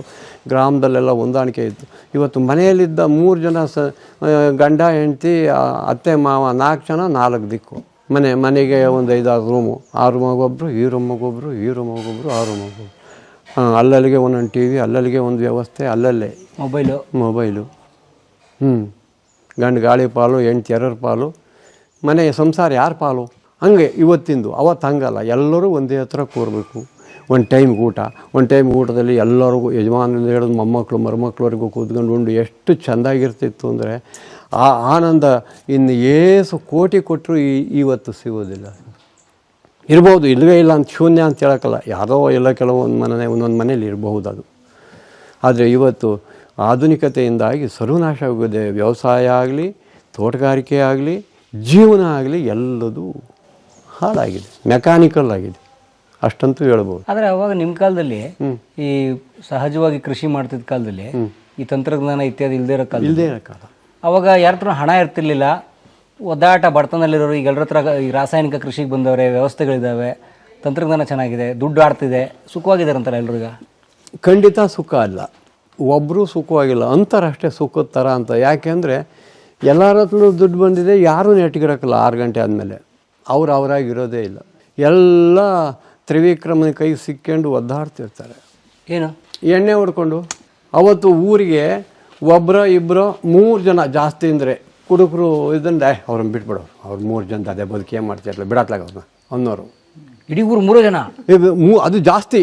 ಒಬ್ಬರ 2 3 ಜನ ಇದ್ದರೆ ಅದು ದೊಡ್ಡ ಊರ ಬಿಡ 3 ಜನ ಅವ್ನು ಬಿಟ್ಟಾಕ ಅವ್ರನ್ನ ಅನ್ನೋರು. ಸೊ ಒಂಥರ ಊರಿಗೊಬ್ಬ ಕುಡುಕಾತರ. ಈಗ ಮನೆಗೂ ಒಬ್ಬರು ಕುಡಿದೇ ಇರೋರು ಹುಡುಕಬೇಕು ಅಂದರೆ ಕಷ್ಟ ಆಗಿದೆ. ಅಂಥ ಪರಿಸ್ಥಿತಿ ಒಳಗೆ ನೆಮ್ಮದಿ ಹೆಂಗಿರುತ್ತೆ, ಶಾಂತಿ ಹೆಂಗಿರುತ್ತೆ. ಈಗ ಊರಿಗೂ ಬಾರ್ ಮಾಡಿರು, ಹಳ್ಳಿಗೂ ಬಾರ್ ಮಾಡಿರು. ಇಂಥ ಊರಲ್ಲಿ ಕೊಲೆ ಇಲ್ಲ ಅನ್ನಂಗಿಲ್ಲ. ಪ್ರತಿ ಹಳ್ಳಿ ಊರುಗಳಲ್ಲೂ ಕೊಲೆ. ಯಾಕೆಂದರೆ ಯಾರಿಗೂ ತಮ್ಮ ಸ್ವಂತ ಬುದ್ಧಿ ಇಲ್ಲ. ಬುದ್ಧಿಯನ್ನು ಬೇರೆ ಕೈಲಿ ಕೊಟ್ಬಿಟ್ಟಿದ್ದಾರೆ ಕುಡಿದು. ಏನು ಬೇಕಾದ್ರೂ ಮಾಡ್ತಾರೆ ದುಡ್ಡಿಗಾಗಿ. ಇದು ಆಧುನಿಕತೆಯ ಯುಗ. ಸಂತೋಷ, ನೆಮ್ಮದಿ, ಶಾಂತಿದೇನು? ಇವತ್ತು ಪರಮೇಶ್ವರ ಮನೆಯವ್ರನ್ನ ಹಾಳು ಮಾಡಿ ಸಂತೋಷವಾಗಿರೋದು ನಾನು. ಅದೆಂಥ ಚಂದ. ನಿಮ್ಮನೂ ಚೆಂದಾಗಿದ್ದು, ನಮ್ಮನೂ ಚೆಂದಾಗಿದ್ದರೆ ಸಂತೋಷನೇ ಹೊರತು ಯಾರ್ದೋ ಮನೆ ಹಾಳು ಮಾಡಿ ಇನ್ಯಾರೋ ಚೆನ್ನಾಗಿರೋದ್ರಲ್ಲಿ ಏನು ಅರ್ಥ ಇಲ್ಲ. ಅವತ್ತಿನ ಕಾಲ ಹಾಗೆ ಸ್ವಾಮಿ, ಅಷ್ಟು ಚೆಂದಾಗಿತ್ತು. ಒಬ್ಬರ ಮನೆಗೆ ಇವತ್ತು ಸತ್ರೆ ಹಣ ಹೊರಕ್ಕೆ ಒಬ್ಬರು ಬರೋದಿಲ್ಲ. ಅವತ್ತು ಹಂಗಲ್ಲ, ವಾಲಂಟಿಯರ್ಸ್ ಇಡೀ ಊರೇ ಸಾವಿಗೆ ಹೋಗದೆ ಇದ್ರಂಗೆ ಮೊದಲು ನಡಿ.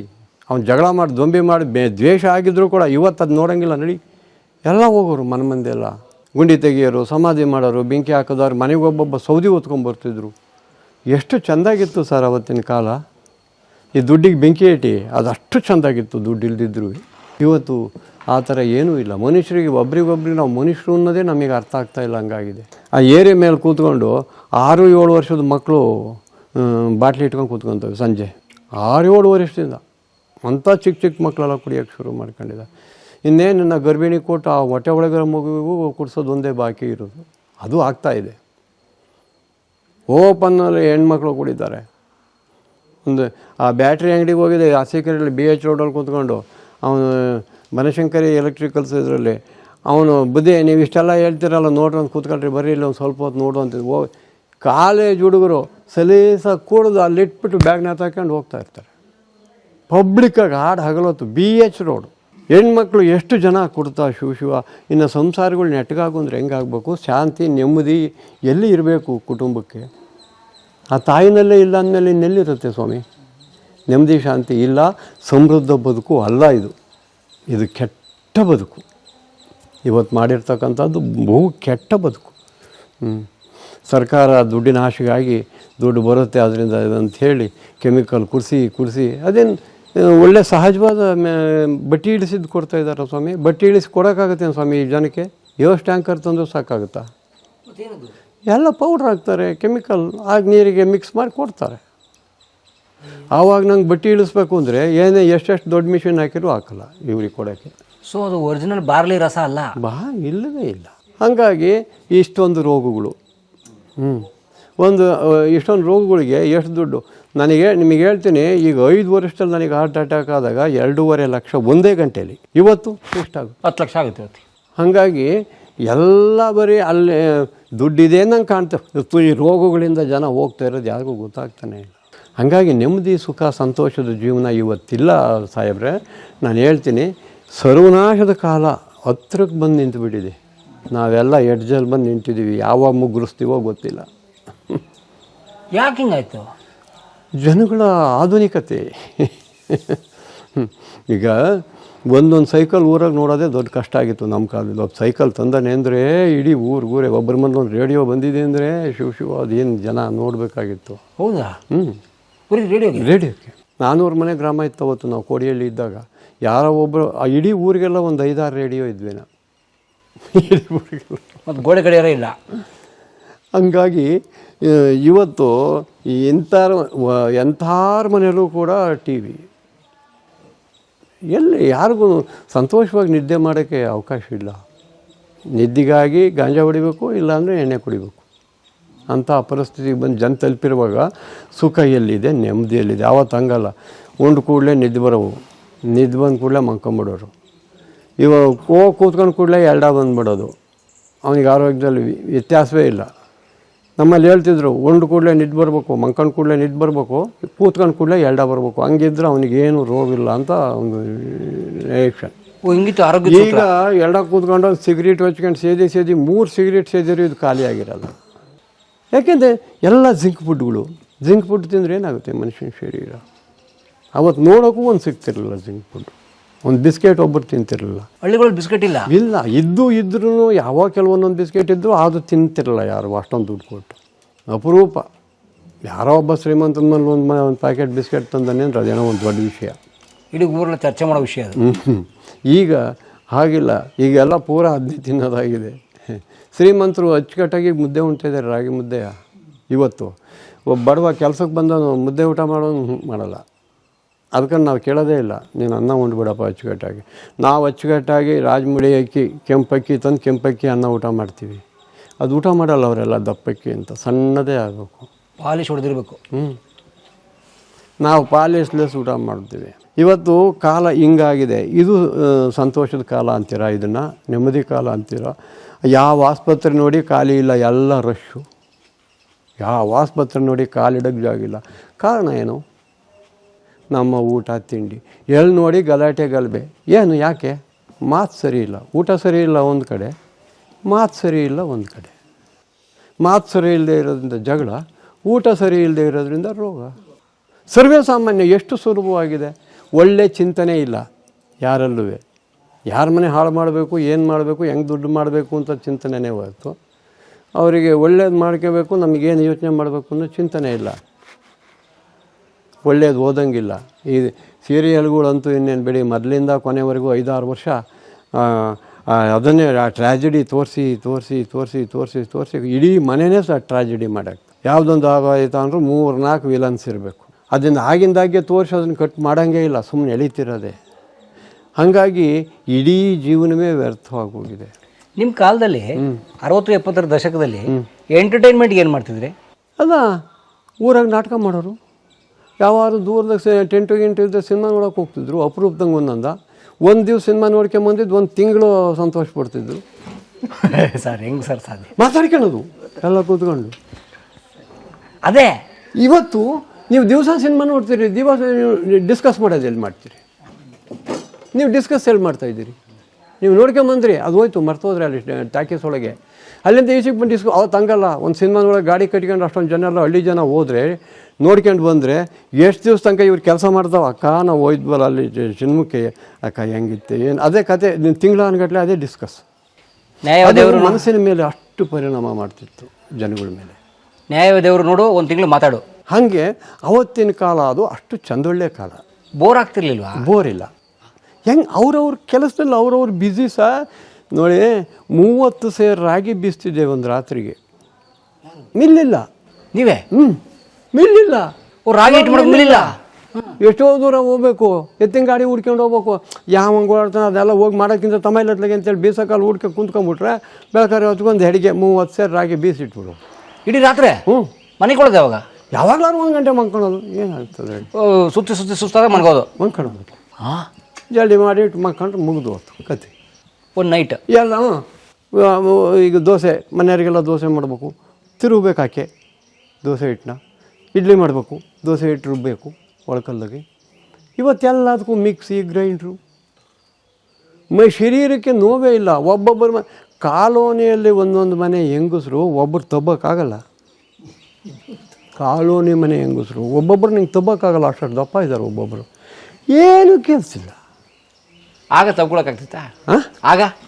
ಆಗೆಲ್ಲ ಹೆಂಗಿರೋದು ಬಡವ್ರ ಮನೆ ಹೆಂಗಸರು ಅಂದರೆ ಸಣ್ಣ ಶ್ರೀಮಂತರ ಮನೆಯವರು ಹಿಂಗಾಗಿರೋರು ಒಬ್ಬೊಬ್ಬರು. ಇನ್ನು ಬಾಕಿಯವರೆಲ್ಲ ಹೆಣ್ಮಕ್ಳುಗಳು ಹೆಂಗಿರೋರು, ಎಷ್ಟು ವರ್ಷ ಆದರೂ 70 ವರ್ಷ ಆದರೂ ಕೂಡ ಹಂಗೆ ಒಳ್ಳೆ ಹೆಂಗೆ ರೋಗನೇ ಇಲ್ಲ. ಅವ್ರ ಆಸ್ಪತ್ರೆಗೆ ಹೋಗಿ ಗೊತ್ತಿಲ್ಲ ಎಷ್ಟೋ ಜನಕ್ಕೆ. ಏನಾರು ಅವ್ರಿಗೆ ರೋಗ ಬಂದಿದೆ ಅಂದರೆ ರೋಗ ಬಡವರಿಗೆ ಎಲ್ಲಿ ಬರುತ್ತೆ ಬುದ್ಧಿ, ಶ್ರೀಮಂತರಿಗೆ ನಿಮ್ಮಂಥವ್ರಿಗೆ ನಮಗನ್ನೋರು. ಅಂಥ ಸಂತೋಷದ ಕಾಲ ಕಣ್ರಿ, ಎಲ್ಲ ನೆಮ್ಮದಿ ಕಾಲ. ಎಷ್ಟು ಕೆಲಸ ಮಾಡ್ತಿದ್ರು. ಇವತ್ತು ಕೆಲಸ ಮಾಡೋರಿಲ್ಲ. ಅಲ್ಲಿ ನೋಡಿ ಅಂಗಡಿ ತಗೊ ಕುಂತಿರ್ತಾರೆ, ಹೋಟ್ಲು ತಗೊ ಕುಂತಿರ್ತಾರೆ, ದೇವಸ್ಥಾನ ತಗೊ ಕುಂತಿರ್ತಾರೆ. ಕೆಲಸಕ್ಕೆ ಕರೆದ್ರೆ ಯಾರು ಬರೋಲ್ಲ. ಕೆಲಸಕ್ಕೆ ಕರಿತೀವಿ, ಬೆಳಿಗ್ಗೆನೇ ಅವನು ಎಣ್ಣೆ ಅಂಗಡಿ ಕರ್ಕೊಂಡೋಗಿ ಅವ್ನ ಕೈ ಕೊಟ್ಟ ಮೇಲೆ ಬೈಕಿಗೆ ಕೂತ್ಕೊಳೋದು ಅಥವಾ ಕಾರಿಗೆ ಕೂತ್ಕೊಳೋದು. ಅಯ್ಯೋ ನೀವೇ ಕೊಡಿಸ್ಬೇಕು. ನಮ್ಮ ದುಡ್ಡೆ ಕೊಡಿಸಿ ಅವ್ನು ಆಮೇಲೆ ಕಾರಿಗೆ ಕೂರಿಸ್ಕೋಬೇಕು. ಎಲ್ಲ ಊರಲ್ಲೂ ಅಲ್ಲಿ ಇಲ್ಲಿ ಅಂತಲ್ಲ ನೀರು. ಹಂಗಾಗಿ ಇವತ್ತು ಸಂತೋಷ ಸಮೃದ್ಧಿ ನೆಮ್ಮದಿ ಕಾಲ ಅಲ್ಲ ಇದು ಭಾಳ ದುರಾದೃಷ್ಟಕರ ಕಾಲ. ಇಷ್ಟೆಲ್ಲ ತಂತ್ರಜ್ಞಾನ ಬಂದಿದೆ, ಎಲ್ಲರೂ ಸೋಷಿಯಲ್ ಮೀಡಿಯಾದಲ್ಲಿ ಬ್ಯುಸಿ ಅವರೇ. ಏನು ಮಾಡೋಕ್ಕೆ ನಾನು ಫೋಟೋ ಹಾಕ್ತೀನಿ, ಲೈಕ್ ಮಾಡ್ತಾರೆ, ಅವ್ರು ಫೋಟೋ ಹಾಕ್ತಾರೆ, ಲೈಕ್ ಮಾಡ್ತಾರೆ. ಇಲ್ಲಿ ಇವ್ರು ಮಾತಾಡಿರೋ, ಇವಳು ಇಲ್ಲಿ ಸೊಸೆ ಮಗಳು ಕೊಟ್ಟಿದ್ದಾರೆ ಒಂದು ಮನೆಗೆ, ಮದುವೆ ಮಾಡಿದ್ದಾರೆ. ಅವ್ರವ್ವ ಇಲ್ಲಿ ಜನಗಳಿಗೆ ಮನೆ ಅತ್ತೆ ಮಾವಿಗೆ ಊಟಕ್ಕೆ ಇಕ್ಬೇಕು. ಈ ಊಟಕ್ಕೆ ಟೈಮ್ಗೆ ಅಲ್ಲಿಂದ ಅವ್ರವ್ವ ಇಲ್ಲಿ ಫೋನ್ ಮಾಡ್ತಾಳೆ. ಇವಳು ಫೋನ್ ಹಿಡ್ಕೊಂಡು ಆಚೆಗೆ ಹೋಗ್ತಾಳೆ. ಅತ್ತೆ ಮಾವ ಉಣ್ಣ ಕುಂತಿದ್ದಾರೆ, ಅಲ್ಲಿ ನ್ಯಾತಾಡ್ಕೊಂಡು ಹಂಗೆ ಕುಂತಿರ್ತಾಳೆ. ಇದು ಸೋಷಿಯಲ್ ಮೀಡಿಯಾದ ಕಾಲ.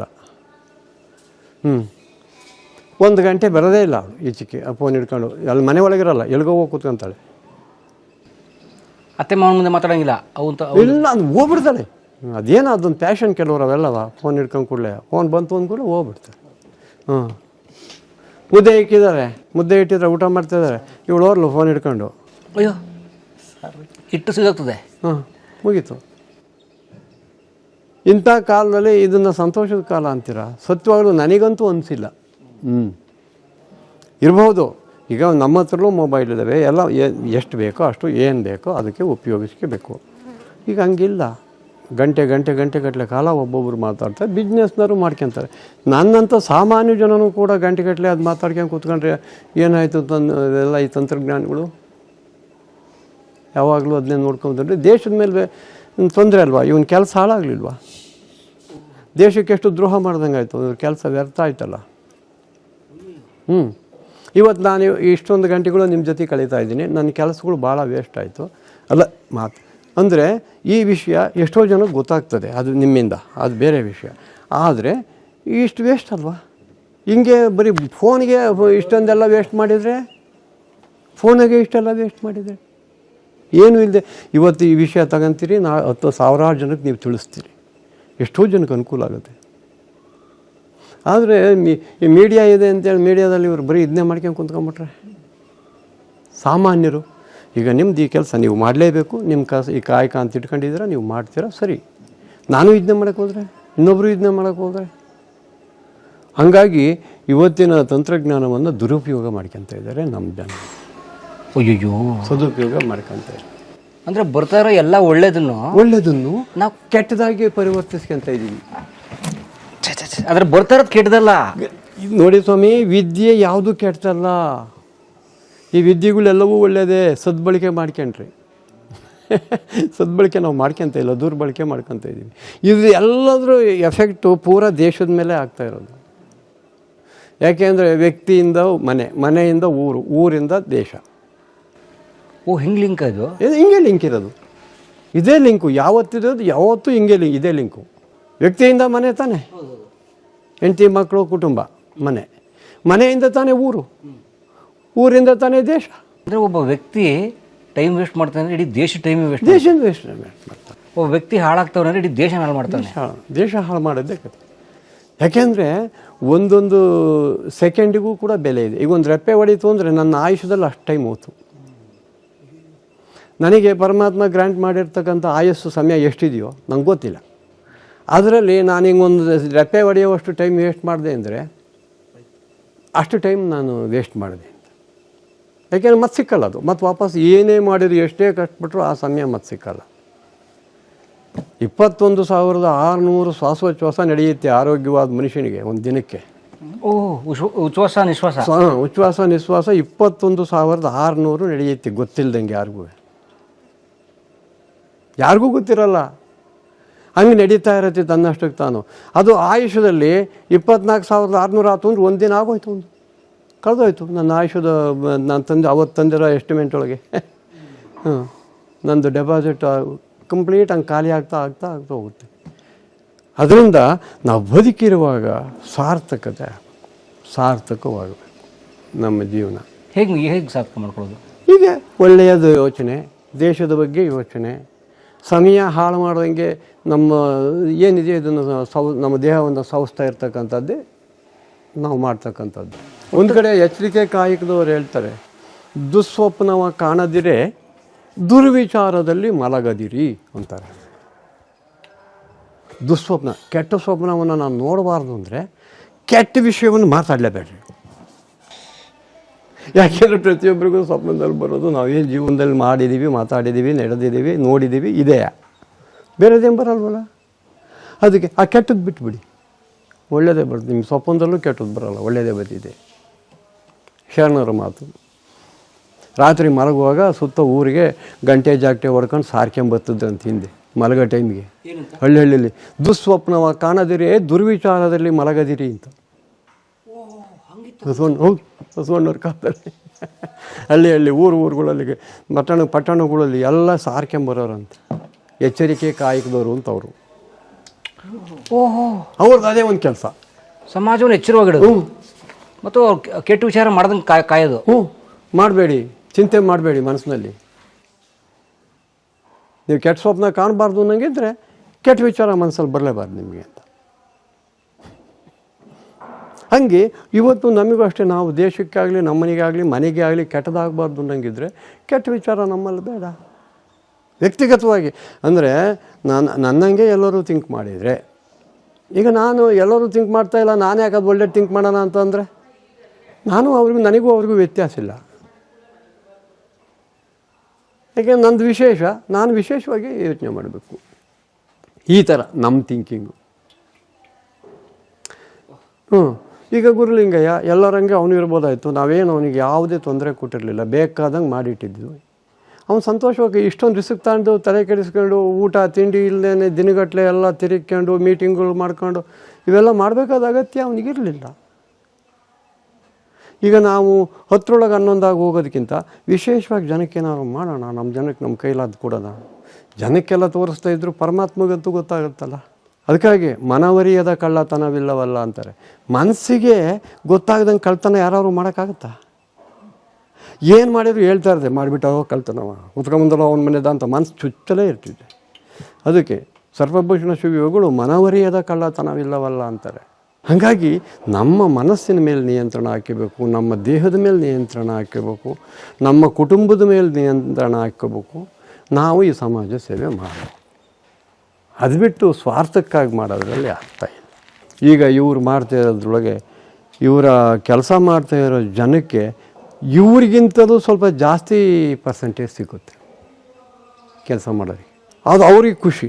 ಅವ್ರು ನಮ್ಮ ಹತ್ರ ಬಂದು ಮಾತಾಡ್ತಾರೆ, ನಾನು ಈ ಕಂಪ್ನಿ ಅವಿಭಾಜ್ಯ ಅಂಗ, ನಾನು ಒಂದು ಅಂಗ ಅಂತ. ನಾನು ಕಂಪ್ನಿಲಿ ಕೆಲಸ ಮಾಡ್ತಾಯಿರೋ ಕಂಪ್ನಿ ನಂದು ಅಪ್ಪಾಜಿ, ನಂದು ಕಂಪ್ನಿ, ನನ್ನ ಅಪ್ಪಾಜಿ ಅಂತ ಕರೀತಾರೆ ಅವರೆಲ್ಲ.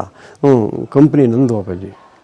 ಯಾಕೆಂದರೆ ಅಣ್ಣಾರು ನಮಗೆ ಅಷ್ಟು ಸಂಬಳ ಅಂತ ಅಲ್ಲ, ನಮಗೆ ಜಾಸ್ತಿ ಪ್ರಮಾಣದಲ್ಲಿ ನಮಗೆ ಒದಗಿಸ್ತಾರೆ ಅಂತಾರೆ. ಹಾಗಾಗಿ ನಾವು ಇತರರಿಗಾಗಿ, ಸಮಾಜಕ್ಕಾಗಿ, ಇತರರಿಗಾಗಿ ಬದುಕಿದರೆ ದೇಶಕ್ಕಾಗಿ ಬದುಕಿದಂಗೆ. ನಾವು ಇತರರಿಗಾಗಿ ಬದುಕಿದ್ರೆ ದೇಶಕ್ಕಾಗಿ ಬದುಕಿದ್ದೀವಿ ಅಂತಲೇ. ದೇಶಕ್ಕಾಗಿ ನೇಮ್ ಬರ್ತದೆ. ದೇಶ ಜಡ, ಮನುಷ್ಯ ಚೈತನ್ಯ. ಹಂಗಾಗಿ ಜಡಕ್ಕೆ ಏನು ಮಾಡಬೇಕು ಅಂದರೂ ಚೈತನ್ಯದ ಮುಖಾಂತರಲೇ ಮಾಡಬೇಕು. ನೋಡಿ ಎಷ್ಟು ಚೆನ್ನಾಗಿದೆ. ಹಾಂ, ಸ್ಥಾವರ ಜಂಗಮ. ಸ್ಥಾವರ ಜಂಗಮ. ಅದಕ್ಕಾಗಿ ಅವರು ಸ್ಥಾವರ ಕಳಿವುಂಟು, ಜಂಗಮಕ್ಕೆ ಕಳಿವಿಲ್ಲ. ನಮ್ಮವಲ್ಲ. ಅದಕ್ಕಾಗೇ ಜಂಗಮ ಅನ್ನೋ ಶಬ್ದಕ್ಕೆ ಹೇಳಿದ್ದು. ಜಂಗಮ ಅಂದರೆ ಒಂದು ಜಾತಿ ಅಲ್ಲ. ಜಂಗಮ ಅಂದರೆ ಜಕಾರೆ ಜನನ ನಾಸ್ತಿ, ಗಕಾರೆ ಗಮನ ನಾಸ್ತಿ, ಮಕಾರೆ ಮರಣ ನಾಸ್ತಿ ಅಂತ. ಜನನ ಗಮನ ಮರಣವನ್ನು ಮೀರಿದ್ಯಾವುದಿದೆಯಾ ಪರಾವಸ್ತು, ಅದಕ್ಕೆ ಜಂಗಮ ಅಂತ ಕರೀತಾರೆ. ಅದಕ್ಕೆ ಇದನ್ನು ಚರಜಂಗಮ ಅಂತಾರೆ. ಇಡೀ ಜಗತ್ತನ್ನೆಲ್ಲ, ಯಾಕೆಂದರೆ ನಡೀತಾ ಇದೆಯಲ್ಲ, ಚರ ಅಂದರೆ ನಡೀತಾ ಇರ್ತಕ್ಕಂಥ ಜಂಗಮ ಅಂತ, ಚೈತನ್ಯ ವಸ್ತು ಅಂತಾರೆ. ಅದರ ಅರ್ಥದಲ್ಲಿ ಶರಣರು ಇದನ್ನು ಜಂಗಮ ಅಂದರು. ಹಾಗಾಗಿ ನಾವು ಅದಕ್ಕೆ ವರ್ತಿಸ್ಬೇಕೇ ಹೊರ್ತು ನಮ್ಮ ಸ್ವಯಂ ನಮ್ಮದು ಇದು ಸ್ವಂತಕ್ಕಾಗಿ ಅಲ್ಲ. ಅದರಲ್ಲಿ ಸ್ವಲ್ಪ ಮಟ್ಟಿಗೆ ಇರುತ್ತೆ, ಇಲ್ಲವೇ ಇಲ್ಲ ಅಂದರೆ ಶೂನ್ಯ ಅಂತ ಹೇಳೋಕ್ಕಾಗಲ್ಲ. ಸ್ವಂತ ಸ್ವಲ್ಪ ಅಲ್ಪ ಮಟ್ಟಿಗೆ ಇರುತ್ತೆ ಗೊತ್ತಿಲ್ಲದಂಗೆ. ಯಾಕೆಂದರೆ ಜನ ಅಳಿಸ್ತಾ ಇದ್ದೀವಿ ಅಂದಮೇಲೆ ಕೈಗೆ ಹಾಗೇ ಆಗಿರುತ್ತೆ. ನಾವು ತಿನ್ನಬಾರ್ದು ಅಂತಂದ್ರೂ ಕೂಡ ಒಂಚೂರು ನೆಕ್ಕೇಳಿ ಬಿಟ್ಟಿರ್ತೀವಿ, ಗೊತ್ತಿರೋದಿಲ್ಲ. ಸರ್ವೇ ಸಾಮಾನ್ಯ. ಯಾಕೆಂದರೆ ಅಷ್ಟು ನಿರ್ಲಿಪ್ತತೆ ಅಂದರೆ ಶರಣರು ಅಷ್ಟು ಸುಲಭವಾಗಿ ಬರೋದಿಲ್ಲ. ನೀವು ಅಂಟಿಲ್ದಂಗೆ ಇರೋಕ್ಕಾಗಲ್ಲ. ಅಂಟು ಯಾವುದೇ ಕಾರಣಕ್ಕೂ ಒಂಚೂರು ಬಂದುಬಿಟ್ಟಿರುತ್ತೆ. ಹಂಗಾಗಿ ಅವತ್ತಿನ ಒಂದು ಸಂತೋಷ, ನೆಮ್ಮದಿ ಸತ್ಯವಾಗಲೂ ಇಲ್ಲ ಸರ್. ಅವತ್ತು ಒಂದು ರೊಟ್ಟಿ ಸುಟ್ಟರೆ ಎಲ್ಲರಿಗೂ ನಾಲ್ಕು ತಿನ್ನೋಕ್ಕಾಗಲಿಲ್ಲ ಅಂದರೆ 2 ರೊಟ್ಟಿಲೇ ಎಲ್ಲರೂ ಸಂತೃಪ್ತಿ, ಎಲ್ಲರೂ ತಿಂದುಬಿಟ್ಟಿರೋರು, ಚೆನ್ನಾಗಿರೋದು. ಒಂದು ಹತ್ರ ಕೂತ್ಕೊಂಡು ತಿನ್ನೋರು, ಒಂದನ್ನೇ ಎಲ್ಲರೂ ತಿನ್ನೋರು. ಇವತ್ತು ಆ ರೂಮಲ್ಲಿ ಅವರು, ಈ ರೂಮಲ್ಲಿ ಇವರು, ಅಲ್ಲಿ ಇನ್ನೊಬ್ಬರೆಲ್ಲೋ ಶಿವ. ಇದು ಕುಟುಂಬಗಳೇ, ಇದು ದೇಶವೇ. ಎಲ್ಲಿದೆ ಸರ್ ಶಾಂತಿ? ಅವತ್ತಿಂದಕ್ಕೂ ಇವತ್ತಿಂದಕ್ಕೂ ಕಂಪೇರ್ ಮಾಡೋಕ್ಕೆ ಎಲ್ಲಿ ಕಂಪೇರ್ ಮಾಡ್ತಾರೆ? ಕೂಡು ಕುಟುಂಬಗಳು ಮದುವೆ ಆದ ತಕ್ಷಣ ಹೆಣ್ಣರು ಕರ್ಕೊಂಡು ಹೋಗ್ತಿರ್ಲಿಲ್ಲ ಸರ್. ಅವಕಾಶ ಇರಲಿಲ್ಲ. ಹೆಂಗೆ ಹೋಗ್ತಿದ್ರು? ಅವಕಾಶ ಇಲ್ಲ ಅಂತ ಹೋಗ್ತಿರ್ಲಿಲ್ವಾ ಅಥವಾ ಅವರೇ ಹೋಗ್ತಿರ್ಲಿಲ್ವಾ? ಅವಕಾಶ ಇರ್ತಿರ್ಲಿಲ್ಲ. ಅವಕಾಶ ಮಾಡ್ಕೊಳ್ಳೋದು ಭಾಳ ಕಷ್ಟ ಆಗಿತ್ತು. ಇವತ್ತು ಪ್ರತಿಯೊಬ್ಬರಿಗೂ ನೌಕರಿ, ಕೆಲಸ ಎಲ್ಲ ಇಂಡಿವಿಜುವಲ್ಸ್ ಹುಟ್ತಿದ್ದಂಗೆ ಪ್ಲ್ಯಾನ್ ಹೊಟ್ಟೆ ಒಳಗೆ ತಯಾರಾಗಿ ಹೋಗ್ಬಿಟ್ಟಿರುತ್ತೆ. ನಾನು ಎಲ್ಲಿಗೆ ಹೋಗ್ಬೇಕು, ಹೆಂಗೆ ಹೋಗ್ಬೇಕು. ಅವತ್ತು ಹಂಗಿಲ್ಲ. ಕೂಡು ಕುಟುಂಬಗಳು ಎಷ್ಟು ಜಗಳ ಆಗವು ಸಂಸಾರದಲ್ಲಿ? ಕಡಿಮೆ ಆಗವು. ಗಂಡ ಹೆಂಡ್ರು ಕಡಿಮೆ ಆಗವು. ಕಡಿಮೆ ಆಮೇಲೆ ಹಿರಿಯರು ಪಕ್ಕದಾಗೆ ಇರೋರು, 10 ದೂರ ಇರ್ತಿರಲಿಲ್ಲ, 10 ಹತ್ತಿರದಾಗೆ ಹಿರಿಯರು ಇರೋರು ತಲೆ ಮೇಲೆ ಮಟ್ಟಿ ಸುಮ್ಮನೆ ಮಾತಾಡ್ತಾರೆ ಹಂಗೆ ಮಂಗ ಅಂತೇಳಿ, ಒಳ್ಳೆ ಮಾತು ಹೇಳಿ ಅಲ್ಲೇ ಅತ್ತೆ ಮಾವ ಅಜ್ಜ ಅಜ್ಜಿ ಅಣ್ಣ ತಮ್ಮ ಎಲ್ಲ ಮತ್ತು ಅವ್ರದ್ದು ತವ್ರ ಮನೆ ಕಡೆಯಿಂದ ಅವರೆಲ್ಲ ಬಂದು ಹಿಂಗೆ ಮಾಡ್ತಾರೆ. ಕೊಟ್ಟ ಮನೆಗೆ ಹುಟ್ಟಿದ ಮನೆಗೆ ಕೆಟ್ಟ ಹೆಸರು ತರಕ್ಕೆ ನೀನು ಅಂತ ಅವರು ಬೈದು ಹೋಗೋರು ಮಗಳಿಗೆ. ಈಗ ನಂಗೆ ಕಂಪ್ಲೇಂಟ್ ಕೊಟ್ಟು ನೀನು ಒಳಗೆ ಕಲಿಸ್ಬಿಡ್ತೀನಿ ಅಂತ ಅಂತಿರಲ್ಲ. ಹುಟ್ಟಿದ ಮನೆ, ಕೊಟ್ಟ ಮನೆ ಅವೆಲ್ಲ ಇತ್ತು. ಹೆಣ್ಣು ಕೊಟ್ಟಾಗ ಅತ್ತೆ ಮಾವ, ಕಣ್ಣು ಕೊಟ್ಟ ದೇವರು, ಅವೆಲ್ಲ ಮಾತುಗಳಿದ್ದು ಚೆನ್ನಾಗಿತ್ತು ಕಾಲ. ಇವತ್ತು ಹಂಗಿಲ್ಲ. ಹಂಗಾಗಿ ಇವತ್ತು ನಿಜ ಸತ್ಯವಾಗ್ಲೂ ಹೇಳ್ತೀನಿ, ಸಂತೋಷದ ಕಾಲ ಅಲ್ಲ ಇದು, ದುಃಖ ಪಡೋ ಅಂಥ ಕಾಲ. ಇದು ಸುಧಾರಿಸುತ್ತಾ ಇನ್ನೂ ಹಾಳಾಗುತ್ತಾ? ಹಾಳಾಗುತ್ತೆ. ಹಾಳಾಗೇ ಬಿಟ್ಟಿದೆ. ಈಗ ರಿಪೇರಿಗೆ ಬರೋಲ್ಲ ಇನ್ನು ಇದು. ಈಗ ಯೂಸ್ ಆ್ಯಂಡ್ ಥ್ರೋ ಅಂತ ಏನು ಹೇಳ್ತಿದ್ವೋ ಹಂಗಾಗಿ ಹೋಗಿದೆ. ಇದು ರಿಪೇರಿಗೆ ಬರೋ ಸ್ಥಿತಿಯಲ್ಲಿ ಇನ್ನು ಇಲ್ಲಿಲ್ಲ. ಮೊನ್ನೆ ಈಗ 1.5 ತಿಂಗಳ ಹಿಂದೆ ಚಿನ್ನ ಇಷ್ಟು ಸಿಕ್ಕಾಬಟ್ಟೆ ಆಗ್ತಾಯಿದೆ. 2 ತಿಂಗಳ ಹಿಂದೆ ಅಷ್ಟೊಂದು ಚಿನ್ನ ರೇಟ್ ಜಾಸ್ತಿ ಆಗ್ತಾಯಿದೆ, ಒಂದು ಸ್ವಲ್ಪ ತಗೋಬೇಕಾಯ್ತು ಅಂತ ಮನೆಯವರೆಲ್ಲ ಚಿನ್ನ ಪೂರ್ತಿ ಕೆಳಗೆ ಹೋಗ್ತದೆ. ಯಾತಕ್ಕೆ ಹಂಗೆ ಆಸೆ ಪಡ್ತೀಯ ಅಂತ ನಾವು. ಕಮ್ಮಿ ಕೆಳಗೆ ಆಗುತ್ತೆ. ಯಾಕೆ? ಅದು ಅದರ ಮೇಲೆ ವ್ಯಾಮೋಹನೇ ಕಮ್ಮಿ ಆಗುತ್ತೆ ಜನಕ್ಕೆ. ಬದುಕೇ ದುಸ್ತರವಾಗುತ್ತೆ ಇಲ್ಲಿಂದ ಮುಂದಕ್ಕೆ. ಓಹೋ, ವಿಪರೀತ ಮಳೆ, ವಿಪರೀತ ಬಿಸಿಲು. ಏನು ಈ ಪ್ರಕೃತಿಗಳ ಪಂಚಭೂತಗಳಿಂದಲೇ ಅನಾಹುತ ಆಗು. ಎಲ್ಲವನ್ನೂ ಸರ್ವನಾಶ ಮಾಡಿದ್ದೀವಿ. ಇವತ್ತು ಜಗತ್ತಿನ ತಾಪಮಾನ, ಅರಬ್ಬಿ ಸಮುದ್ರದಲ್ಲಿ ಅಷ್ಟೊಂದು ತಾಪಮಾನ ಆಯಿತು ಅಂದರೆ ದಿವಸ ಸುಡ್ತಾ ಇರೋ ಬೆಂಕಿ ಎಷ್ಟದು. ಸೂರ್ಯನ ಬೆಂಕಿಗಿಂತಲೂ ಇರಾನು, ಇಸ್ರೇಲು, ಅಮೇರಿಕಾ ಸುಡ್ತಾ ಇರೋದು ಅದು ಎಷ್ಟು. ಜಾಗತಿಕ ತಾಪಮಾನ ವಿಪರೀತ ಏರ್ತಾ ಇದ್ದಾಗ ಎಲ್ಲಿ ತಡೆಯುತ್ತೆ? ಇನ್ನೇನು ಅಂಚಿಗೆ ಬಂದು ನಿಂತಿದ್ದೀವಿ. ಅದನ್ನೇ ಹೇಳ್ತಾ ಇದ್ದೆ ಮೊನ್ನೆ ನನ್ನ ಮಗ, ಒಂದು ಡೈರಿಗಾಗಿ ಜಾಗ ತಗೋಬೇಕು ಅಂತ ಸ್ವಲ್ಪ ತಡಿ, ರಿಯಲ್ ಎಸ್ಟೇಟ್ ಬಿದ್ದೋಗ್ತದೆ, ಲ್ಯಾಂಡ್ ವ್ಯಾಲ್ಯೂ ಬಿದ್ದೋಗ್ತದೆ. ತಗೊಳ್ಳೋರಿದ್ರು ತಾನೇ ಸ್ವಾಮಿ. ಹ್ಯೂಮನ್ ಲಾಸ್ ಜಾಸ್ತಿ ಆಗುತ್ತೆ, ಖಂಡಿತ ಆಗುತ್ತೆ. ಇವತ್ತು ನೋಡಿ ಚಿನ್ನದ ರೇಟ್ ಏನಿದೆ, 12,000 ಚಿಲ್ಲರೆ, 18,000 ಚಿಲ್ಲರೆಗೆ ಹೋಗಿತ್ತು.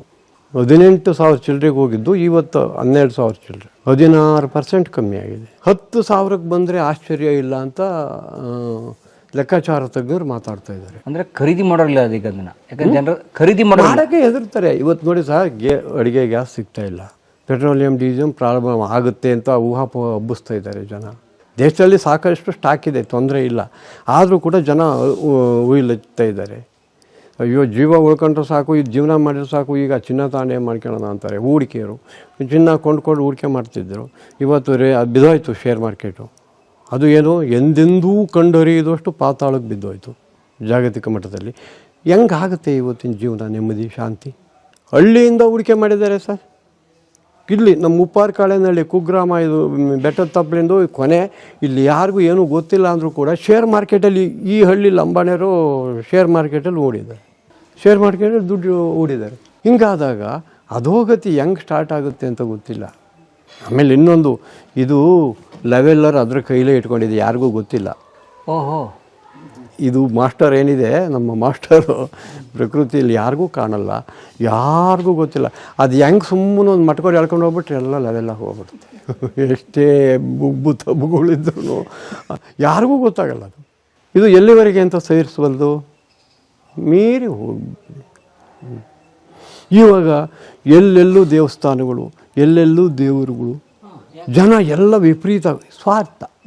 ನನಗೆ ಒಳ್ಳೇದು ಮಾಡು, ನನ್ನ ಮನೆಗೆ ಒಳ್ಳೇದು ಮಾಡು, ನನ್ನ ಹೆಂಡ್ತಿಗೆ ಒಳ್ಳೇದು. ಆವಾಗ ನಂಗೆ ಊರಿಗೆ ಒಳ್ಳೇದು ಮಾಡು ಅನ್ನೋರು ಯಾರೂ ಇಲ್ಲ. ಹಾಗೆಲ್ಲ ಊರಿಗೆ ಒಳ್ಳೇದು ಮಾಡೋಣ. ಹೌದು, ಏನೋ ಒಂದು ಜಾತ್ರೆ ನಮ್ಮೂರು ದೇವರು. ಅಯ್ಯೋ, ಯಾರು ಮಾತಾಡಿದ್ರು ನನಗೆ ತೊಂದರೆ ಆಗುತ್ತೆ ಅಂತ ಒಬ್ಬರು ಅಂತಿರಲ್ಲ, ಪ್ರಮಾಣವಾಗಲೂ ಊರಿಗೆ ಕೇಡಾಗುತ್ತೆ, ಊರಿಗೆ ಕೇಡಾಗುತ್ತೆ, ದೇಶಕ್ಕೆ ಕೇಡಾಗುತ್ತೆ. ಇವತ್ತು ದೇವರುಗಳೆಲ್ಲ ಸ್ವಾರ್ಥಕ್ಕಾಗೋಗ್ಬಿಟ್ಟು.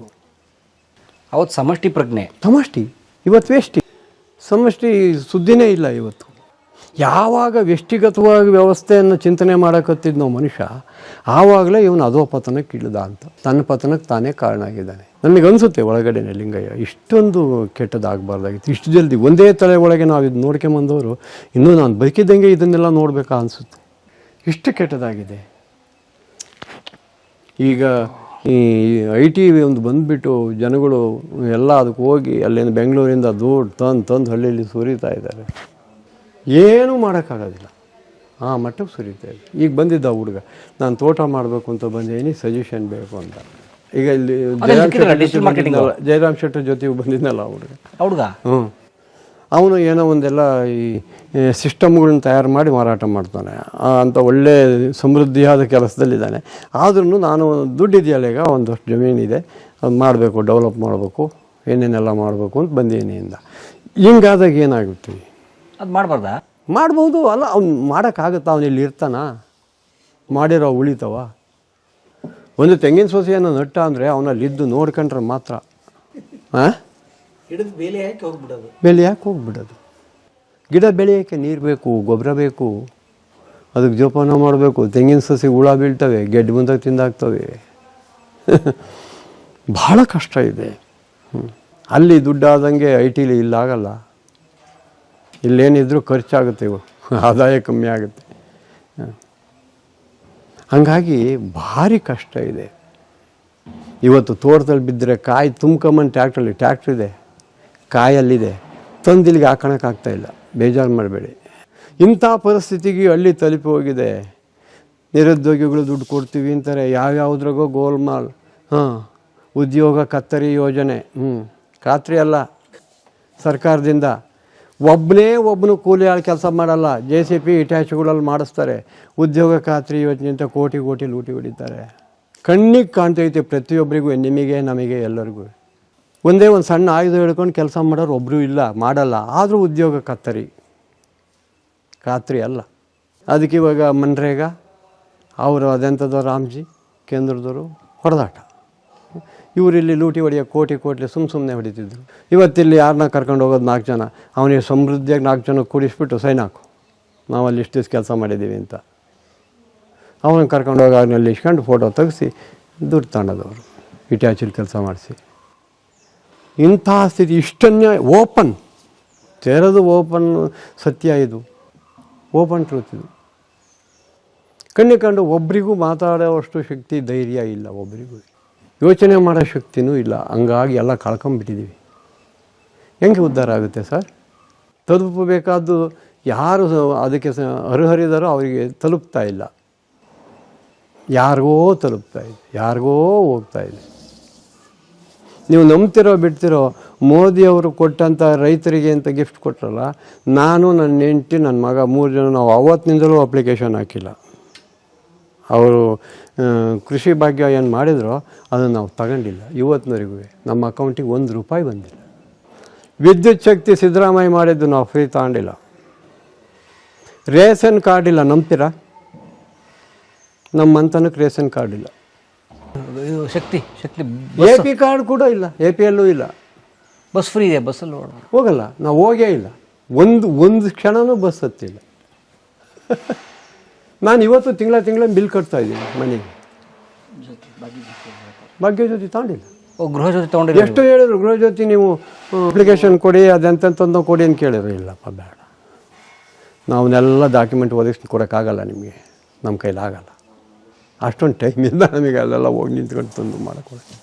ಆಧಾರ್ ಕಾರ್ಡನ್ನು ತರಕ್ಕೆ ಹೋಗಿರಲಿಲ್ಲ. ಕೊನೆಗೆ ಎಲ್ಲದಕ್ಕೂ ಅದನ್ನೇ ಕೇಳಕತ್ತಿರು ಅಂತ ಅವಾಗಿಬ್ಬರು ಹೋಗಿ ಗೋಳಾಡ್ಕೊಂಡು ಒಂದಿನ ಕೂತ್ಕೊಂಡು ತಗೊಂಡು ಒಂದು ದಿನ ವೇಸ್ಟ್ ಮಾಡ್ಕೊಂಡು ಏನು ಪುಕ್ಸಟ್ಟೋದಕ್ಕೆ ಸಾಯ್ತಾರೆ. ನಮಗೆ ಇವತ್ತಿನವರೆಗೂ ಸರ್ಕಾರದಿಂದ ₹1 ಸಬ್ಸಿಡಿ ಅಂತ ತೊಗೊಂಡಿಲ್ಲ, ಯಾವುದು ಸಹಾಯಧನ ಅಂತ. ಕೃಷಿಗೂ ತಗೊಂಡಿಲ್ಲ. ಅದೇ ಆ ಮಿಷಿನ್ ತಗೊಳ್ಳಿ ಸಬ್ಸಿಡಿ ಕೊಡ್ತಾರೆ, ಕೃಷಿ ಹೊಂಡ ಮಾಡಿ ಕೊಡ್ತೀವಿ, ಪೈಪ್ ತಗೊಳ್ಳಿ, ಡ್ರಿಪ್ ಹಾಕಿ. ನಮ್ಮ ಹಸುಗಳಿಗೆ ಮೇವು ಕಟ್ ಮಾಡೋ ಚಾಪ್ ಮಿಷಿನ್ ಅಂತ ತಗೊಂಡು ಅದಕ್ಕೆ ಕೊಡ್ತೀವಿ ಅಂತ ಹೇಳಿರು. ಅರಸೀಕೆರೆಯವ್ರು ಬಂದು ನೋಡ್ಕೊಂಡು ಬೋರ್ಡ್ ಗಿಡೆಲ್ಲ ಹಾಕೋದ್ರು, ದುಡ್ಡು ಕೊಡಲೇ ಇಲ್ಲ. ಬೋರ್ಡ್ ಹಾಕೋದ್ರು ಅದಕ್ಕೆ ಕೊಡ್ತೀವಿ ಅಂತ, ಅದು ಕೊಡಲೇ ಇಲ್ಲ. ನಮಗೆ ತಿರ್ಗೋಕ್ಕಾಗಲ್ಲ, ಅವ್ರಿಗೆ ಗೊತ್ತು ಚೆನ್ನಾಗಿ ಇವತ್ತು ತಿರ್ಗಲ್ಲ ಮತ್ತು ಮೇಲಿಂದ ಮೇಲೆ ಬರಲ್ಲ ಅಂತ. ತಗೊಂಡ್ರು ಅಟ್ಲಾಗೆ ಯಾರ್ಯಾರಿದ್ರು ಅಧಿಕಾರಿಗಳು ಬಳಸ್ಕೊಂಡು. ನಮಗೆ ಅಷ್ಟೊಂದು ಟೈಮ್ ಇಲ್ಲ, ಅಲ್ಲೆಲ್ಲ ಹೋಗಿ ಕತೆ ಹಾಕೋವಷ್ಟು ಕಾಲ ಕಳೆಯೋವಷ್ಟು ಟೈಮ್ ಇಲ್ಲ, ಆಫೀಸ್ಗಳಿಗೆ ತಿರುಗೋವಷ್ಟು ಟೈಮ್ ಇಲ್ಲ ನಮಗೆ. ನಿಮ್ಗೆ ಇಲ್ಲಿ ನಿರಂತರ ದುಡಿಮೆ, ದುಡಿಮೆ ನಿರಂತರ ಇದೆಯೋ ಇಲ್ವೋ ನಾವು ಮಾಡಲೇಬೇಕು. ಅದು ಇದೆಯಲ್ಲೋ ನಾವು ಮಾಡಬೇಕು. ದುಡಿಮೆ ಬರುತ್ತೋ ಬಿಡುತ್ತೋ ಅದು ಬೇರೆ ಪ್ರಶ್ನೆ. ಕ್ರಿಯತೆ ಭಾಸ್ಕರೇಣೇವ ತೃತ್ವದೇವೋ ಸಹಾಯಕೃತು ಅಂತ. ಸೂರ್ಯ ಕೂಡ ಕೆಲಸ ಮಾಡಿದ್ರಿಂದಲೇ ಇವತ್ತಿಷ್ಟೊಂದು ಪ್ರಕಾಶಮಾನವಾಗಿರೋದು ಎಲ್ಲರಿಗೂ ಜಗತ್ತಿಗೆ. ಇಲ್ಲದ್ರೆ ಸೂರ್ಯನ ಬೆಳಕು ಯಾರಿಗೆ ಗೊತ್ತಾಗ್ತಿತ್ತು? ನಿರಂತರ ಕೆಲಸ ಸೂರ್ಯನಿಗೆ. 24 ಗಂಟೆ ಒಳಗೆ 1 ಗಂಟೆ ಏನಾದ್ರು, 1 ನಿಮಿಷ ಏನಾದ್ರು, 1 ಸೆಕೆಂಡ್ ಆಗಲಿ ಪುರ್ಸೊತ್ತಿದೆಯಾ ಸೂರ್ಯನಿಗೆ? ಹಂಗಿರೋದ್ರಿಂದ ಇವತ್ತು ಸೂರ್ಯ ಎಲ್ಲ ಕಡೆನೂ ಪ್ರಸಿದ್ಧಿ. ಭಗವದ್ಗೀತೆ ಒಳಗೆ ಹೇಳ್ತಾರೆ ಹಂಗಂತ, ಭಗವದ್ಗೀತೆಯಲ್ಲಿ ಹೇಳೋ ಮಾತು. ಹಾಗೆ ನೀವು ಕೂಡ ನಿರಂತರ ಕೆಲಸ ಮಾಡಿ ಸೂರ್ಯನ ಅಷ್ಟೇ ಪ್ರಕಾಶಮಾನವಾಗಿರ್ತೀರಿ, ಅಷ್ಟೇ ಪ್ರಸಿದ್ಧಿಯಾಗಿರ್ತೀರಿ. ಕ್ರಿಯತೆ ಭಾಸ್ಕರೇಣೇವ ತತ್ರ ದೇವೋ ಸಹಾಯಕೃತ. ಆ ಪರಮಾತ್ಮ ನಿನ್ನ ಕೆಲಸಕ್ಕೆ ತಕ್ಕ ಫಲ ಕೊಡ್ತಾನೆ. ಈ ರೀತಿ ನಂಬಿಕೆ ನಮ್ಮದು. ನಾವು ಮಾಡಿದ್ದಕ್ಕೆ ಎಂದೂ ದೋಖ ಆಗೋದಿಲ್ಲ. ಬಯಕೆಯಿಂದ ಯಾವ ಕೆಲಸನೂ ಮಾಡಬಾರ್ದು. ಮಾಡೋದು ನನ್ನ ಕರ್ತವ್ಯ, ಕೊಡೋದು ಅವನ ಕರ್ತವ್ಯ. ಈಗ ನಮ್ಮ ಮನೆ ನಾನು ಹೋಗಿ ಯಾರ ಮನೆ ನಿಮ್ಮ ಮನೇಲಿ ಕೆಲಸ ಮಾಡಿಬಿಡ್ತೀನಿ ಅಂತ ಇಟ್ಕೊಳ್ಳಿ, ನೀವು ಸುಮ್ಮನೆ ಕಳಿಸ್ತೀರೇನು? ನೀವೇನು ಕೊಡ್ಬೇಕು ಕೊಡ್ತೀರಿ ಆ ಕೆಲಸಕ್ಕೆ ತಕ್ಕಾಗಿ. ಬಯಕೆ ಪಡೋದು ನಿಮ್ಮನ್ನು ಕಾಡೋದೇನಿದ್ದು, ನಾವು ಮಾಡೋದಷ್ಟು ನಮ್ಮ ಕೆಲಸ. ಈ ಸ್ಥಿತಿನೇ ಇದ್ದಿದ್ದು ಹಿಂದೆ. ಆವಾಗ ಜನ ನೆಮ್ಮದಿಯಾಗಿದ್ದರು, ಈಗಿಲ್ಲ. ಕೇಳಿಸ್ಕೊಳೋ ಕಾಲಲ್ಲ ಇದು, ಕಿತ್ಕೊಂಡು ಬಿಡೋ ಕೆಲಸ ಇವತ್ತು. ಹಾಗಾಗಿ ಇಷ್ಟೊಂದು ಕಳ್ಳರ ಹಾವಳಿ, ಇಷ್ಟೊಂದು ಕೊಲೆಗಾರರ ಹಾವಳಿ. ಹಳ್ಳಿಯಲ್ಲಿ ಇವತ್ತು ಬಾರ್ಗಳು, ರೆಸ್ಟೋರೆಂಟ್ಗಳು, ಗಂಡ ಹೆಂಡತಿ ಚೆಂದಾಗಿರೋಂಗಿಲ್ಲ, ಅಪ್ಪ ಮಕ್ಕಳು ಚೆನ್ನಾಗಿ, ತಂದೆ ಮಕ್ಕಳು ಕೊಲ್ಲೋದು ನೋಡಿದ್ರಿ ಇಷ್ಟೇ ಇಲ್ಲಿವರೆಗೆ ಇತಿಹಾಸದಲ್ಲಿ. ಈಗ ಅದು ಶುರು ಆಗ್ಬಿಟ್ಟಿದೆ. ಶುರುವಾಗಿರೋದೇನು, ತಂದೆ ಅಪ್ಪನ ಮಗ ಹೊಡೆದಾಯ್ತಾ, ಮಗನ ಅಪ್ಪ ಹುಟ್ಟಿಸಿದ ಮಗನ್ನೇ ಅಪ್ಪ ಹೊಡೆದಾಯ್ತಾ. ಬರೀ ತಂದೆ ಮಕ್ಕಳದೇ ಜಾಸ್ತಿ ಆಗೋಯ್ತು. ಈಗ ಒಂದು 2 ತಿಂಗಳಿಂದ ಈಚೆಗಂತೂ ತಂದೆ ಮಗನ ಕೊಲ್ಲೋದು ಜಾಸ್ತಿ ಆಗೋಯ್ತೇನೆ ಅವನು. ಇಂಥ ಪರಿಸ್ಥಿತಿಯಲ್ಲಿ ನೆಮ್ಮದಿ ಕಾಲ ಎಲ್ಲಿದೆ? ಇದನ್ನೆಂಥ ಒಳ್ಳೆ ಕಾಲ ಅಂತೀರಿ? ಒಬ್ಬ ಒಳ್ಳೆ ಸ್ವಾಮಿ, ಒಳ್ಳೆ ಮಾಡ್ತಾರೆ, ಬೇಕಾದಷ್ಟು ಅನುಕೂಲ ಇದೆ. ಆದರೂ ಕೂಡ ಇವರಿಗೆ ದುಡ್ಡು ಬೇಕು, ಒಂದು ಶಾಸ್ತ್ರ ಹೇಳೋಕತೆ, ಜನ ಸಂಗ್ರಹಿಸ್ಬೇಕು, ಜಾತ್ರೆ ಮಾಡ್ಕೋಬೇಕು, ಅದಕ್ಕೊಂದು ಸಂಭ್ರಮದ ಕೆಲಸ. ಇವರೇನೋ ಹೇಳ್ಯಾರೋ ಅದು ಅನುಯಾಯಿಗಳು ನಮ್ಮ ಗುರುಗಳು ಹೇಳಿದ ಮೇಲೆ ಹಿಂಗೆ ಅಂದರು ಎಲ್ಲ ಪ್ರಚಾರ ಮಾಡ್ಕೊಂಡು ಅಲ್ಲಿಗೆ ಬೇಕಾದ ಸವಲತ್ತು ಸೋರೋದು. ತಾನು ಹೆಂಗಿರಬೇಕು ಅನ್ನೋದು ಗೊತ್ತಿಲ್ಲದೆ ಹೆಣ್ಣು ಹೊನ್ನು ಮಣ್ಣಿಗಾಗಿ ಒದ್ದಾಡ್ತಾರೆ, ಕಚ್ಚಾಡ್ತಾರೆ. ಸಾಮಾನ್ಯರಿಗಿಂತಲೂ ಅತಿ ಸಾಮಾನ್ಯರಿಗಿಂತಲೂ ಕೆಟ್ಟದಾಗಿ ಕಚ್ಚಾಡ್ತಾರೆ ಒಬ್ಬ ದೊಡ್ಡ ಸ್ವಾಮಿ.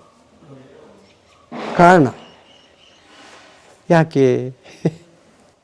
ಏಕೆಂದರೆ ನಮ್ಮಲ್ಲಿ ಆ ಮಲತ್ರಯ ಅಂತ ಮಾಡಿದರು. ಮಲ ಅಂತಿದ್ದಂಗೆ ಗೊತ್ತಲ್ಲ, ಹೊಲಸು ಅಂತ. ಕಕ್ಕಕ್ಕೂ ನಾವು ಮಲ ಅಂತೀವಿ, ಹೌದಲ್ವ? ಮಲತ್ರಯ 3 ಅವು ಕೊಳಕು ಅಮೇದಿಗೆ ಸಮಯದ 3 ಹೆಣ್ಣು 1 ಮಣ್ಣು. ಮಲತ್ರಯನ ಅವೇ ಮಲತ್ರಯ. ಅವು ಸಂಪತ್ತು ಅನ್ಕೊಂಡ್ಬಿಟ್ಟಿದ್ವಿ ನಾವು. ಅದ ಹೆಣ್ಣು 1 ಮಣ್ಣೆ ಮಲತ್ರಯ. ಆ ಮಲತ್ರಯಗಳಂತ ಮೀರು ನಿಲ್ಬೇಕಾದವರು ಮಲತ್ರಯಕ್ಕೆ ಅಂಟಿಕೊಂಡದೊಳಗೆ ಮುಳುಗೋಗ್ಬಿಟ್ಟಿದ್ದಾರೆ ಅಂದರೆ, ಪಾಯ್ಖಾನೆ ಬಾವಿ ಒಳಿಕೆ ಮುಳುಗೋಗಿದ್ದಾರೆ ಅಂದರೆ ಏನಾಗ್ಬೋದು ಸಮಾಜ ಇವತ್ತು? ಎಲ್ಲಿ ಒಳ್ಳೆಯದನ್ನು ಆಸೆ ಪಡ್ತೀರಿ, ಎಲ್ಲಿ ನಿರೀಕ್ಷಣೆ ಮಾಡ್ತೀರಿ ನೀವು ಒಳ್ಳೆಯದನ್ನು? ಯಾರ ಹತ್ರ ಮಾಡ್ಬೋದು? ಎಲ್ಲರಲ್ಲೂ ಮಲತ್ರಯವನ್ನು ಬಿಡಿಸ್ಬೇಕಾದ ಒಬ್ಬ ವಿರಕ್ತ ಸ್ವಾಮಿ ಹೆಣ್ಣು ಮಂದಿಗಾಗಿ ಏನು ಬೇಕಾದ್ರೂ ಮಾಡೋಕ್ಕೆ ತಯಾರಾಗ್ತಾನೆ ಅಂದರೆ ಕೊಲೆನೇ ಮಾಡಿಸ್ತಾರೆ. ಆ ಒಂದು ಹೆಣ್ಣಿಗಾಗಿ ಅವನು ಶಿವಮೊಗ್ಗದ ಮರ್ಸಿಕೆರೆನವನು ಸ್ವಾಮಿ ಆ ಶಾಸ್ತ್ರ ಹೇಳ್ತಿದ್ನಲ್ಲ ಅವನು. ಹೋದ ಸರಿ ಎಲ್ಲ ಗಂಡನ್ನೆಲ್ಲ ಕೊಲೆ ಮಾಡ್ಸೋಕೆ ಓಡಾಡಿದ್ನಲ್ಲ, ಗಂಡನ ಬಿಟ್ಟು ಹೆಂಡತಿ ಕರ್ಕೊಂಡು ಹೋಗಿ ಇಟ್ಕೊಂಡು ಸಿರ್ಸಿ ಕಮಲಾಕರ ಭಟ್ಟ ಇದು ಮರ್ಸಿಕೆರೆಯಲ್ಲಿದ್ದವ. ಈ ಊರು ಜನ ಶಾಸ್ತ್ರ ಸರಿ ಸೇರಿಸಿದ್ದಾನೀಗ. ಏನು ಮಾಡ್ತೀರಿ? ಅವನಿಗೆ ಕೋಟಿಗೆ ಲೆಕ್ಕಿಲ್ಲ. ಅವನ ಗಂಡ ಅಷ್ಟು ಚೆನ್ನಾಗಿದೆ, ಅವನೇ ಬೆಂಗಳೂರಲ್ಲಿ ಕೆಲಸ ಮಾಡ್ತಾನೆ. ಅವನು ಬಿಡಿಸಿ ಅವನ ಹೆಂಡತಿ ಮಕ್ಕಳನ್ನೆಲ್ಲ ಕರ್ಕೊಂಡೋಗಿ ಅಲ್ಲಿ ಇಟ್ಕೊಂಡು ಹಿಂಗೆ ಅಂಥ ಬಾಯಿ ಬಿಟ್ಟು ಹೇಳ್ಬೇಕು ಅಂದ್ರೆ ಅಂಥವು ಸಾವಿರಾರು ಹೇಳಬಲ್ವಿ. ಕರ್ನಾಟಕದ 14,000 ಮಠಗಳನ್ನು ತಿರುಗಾಡಿದ್ದೀನಿ, ಅವ್ರ ಜೊತೆ ಸಂಪರ್ಕ ಇದೆ. ಪರಮೇಶ್ವರಯ್ಯನ ಅಂತಾರೆ ಇವತ್ತು ಕೂಡ, ಎಂತೆಂಥ ದೊಡ್ಡ ದೊಡ್ಡ ಸ್ವಾಮಿಗಳು ಕೂಡ. ಆದರೆ ಹಿಂಗೆ ಇವು ನೇರವಾಗಿ ಹೇಳ್ಬಿಡ್ತೀವಿ, ಮುಲಾಜೆ ಇಲ್ಲ. ಅವರೆಷ್ಟೇ ದೊಡ್ಡವರಾಗಿದ್ದರು ಮಲತ್ರಯಕ್ಕೆ ಹೊರಗಾಗಬೇಕಾಗಿದ್ದ ನೀವೇ ಮುಳುಗ್ತಿರಲ್ಲ ಸ್ವಾಮಿಗಳೇ ಅಂತೀವಿ.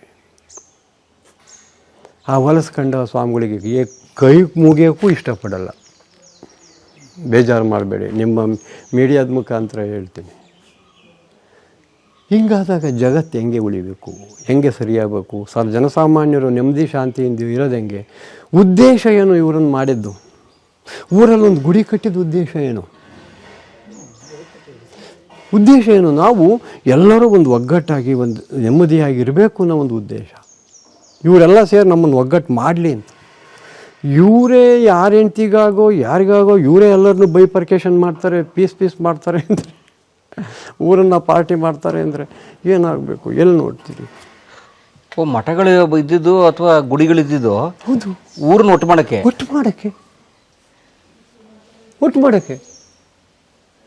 ಆದರೆ ಅವು ವಿಭಜನೆಯ ಕೇಂದ್ರ ಆದ್ವಲ್ಲ, ಜಾತಿಗಳ ಆಧಾರದಲ್ಲಿ, ಧರ್ಮದ ಆಧಾರದಲ್ಲಿ. ಅಲ್ಲ, ಈಗ ವಿಚಾರ ಮಾಡಿ ನೀವು ಎಲ್ಲಿಂದ ಎಲ್ಲಿ ತನಕ ಹಿಂದೂ ಸಂಸ್ಕೃತಿಯನ್ನು ನೀವು ಯೋಚನೆ ಮಾಡ್ತಾ ಹೋದಾಗ ಭಾರತ ದೇಶದನ್ನು ಇವೆಲ್ಲ ಮಾಡಿದ ಉದ್ದೇಶನೇ ಹೆಂಗೆ? ಎಲ್ಲರೂ ಒಂದು ಕಡೆ ಒಂದು ಸೇರಿ ಒಂದು ಸಂತೋಷ ನೆಮ್ಮದಿಯನ್ನು ಹಂಚ್ಕೊಂಡು ಸುಖವಾಗಿರೋಕ್ಕೆ ಅಂತ. ಇವತ್ತೆಲ್ಲಿದೆ ಆ ಸುಖ? ಒಂದು ಗುಡಿ ತಗೊಳ್ಳಿ ಎಷ್ಟು ಜನ ಪಾರ್ಟಿ, ಒಂದು ಮಠ ತಗೊಳ್ಳಿ ಎಷ್ಟು ಪಾರ್ಟಿ.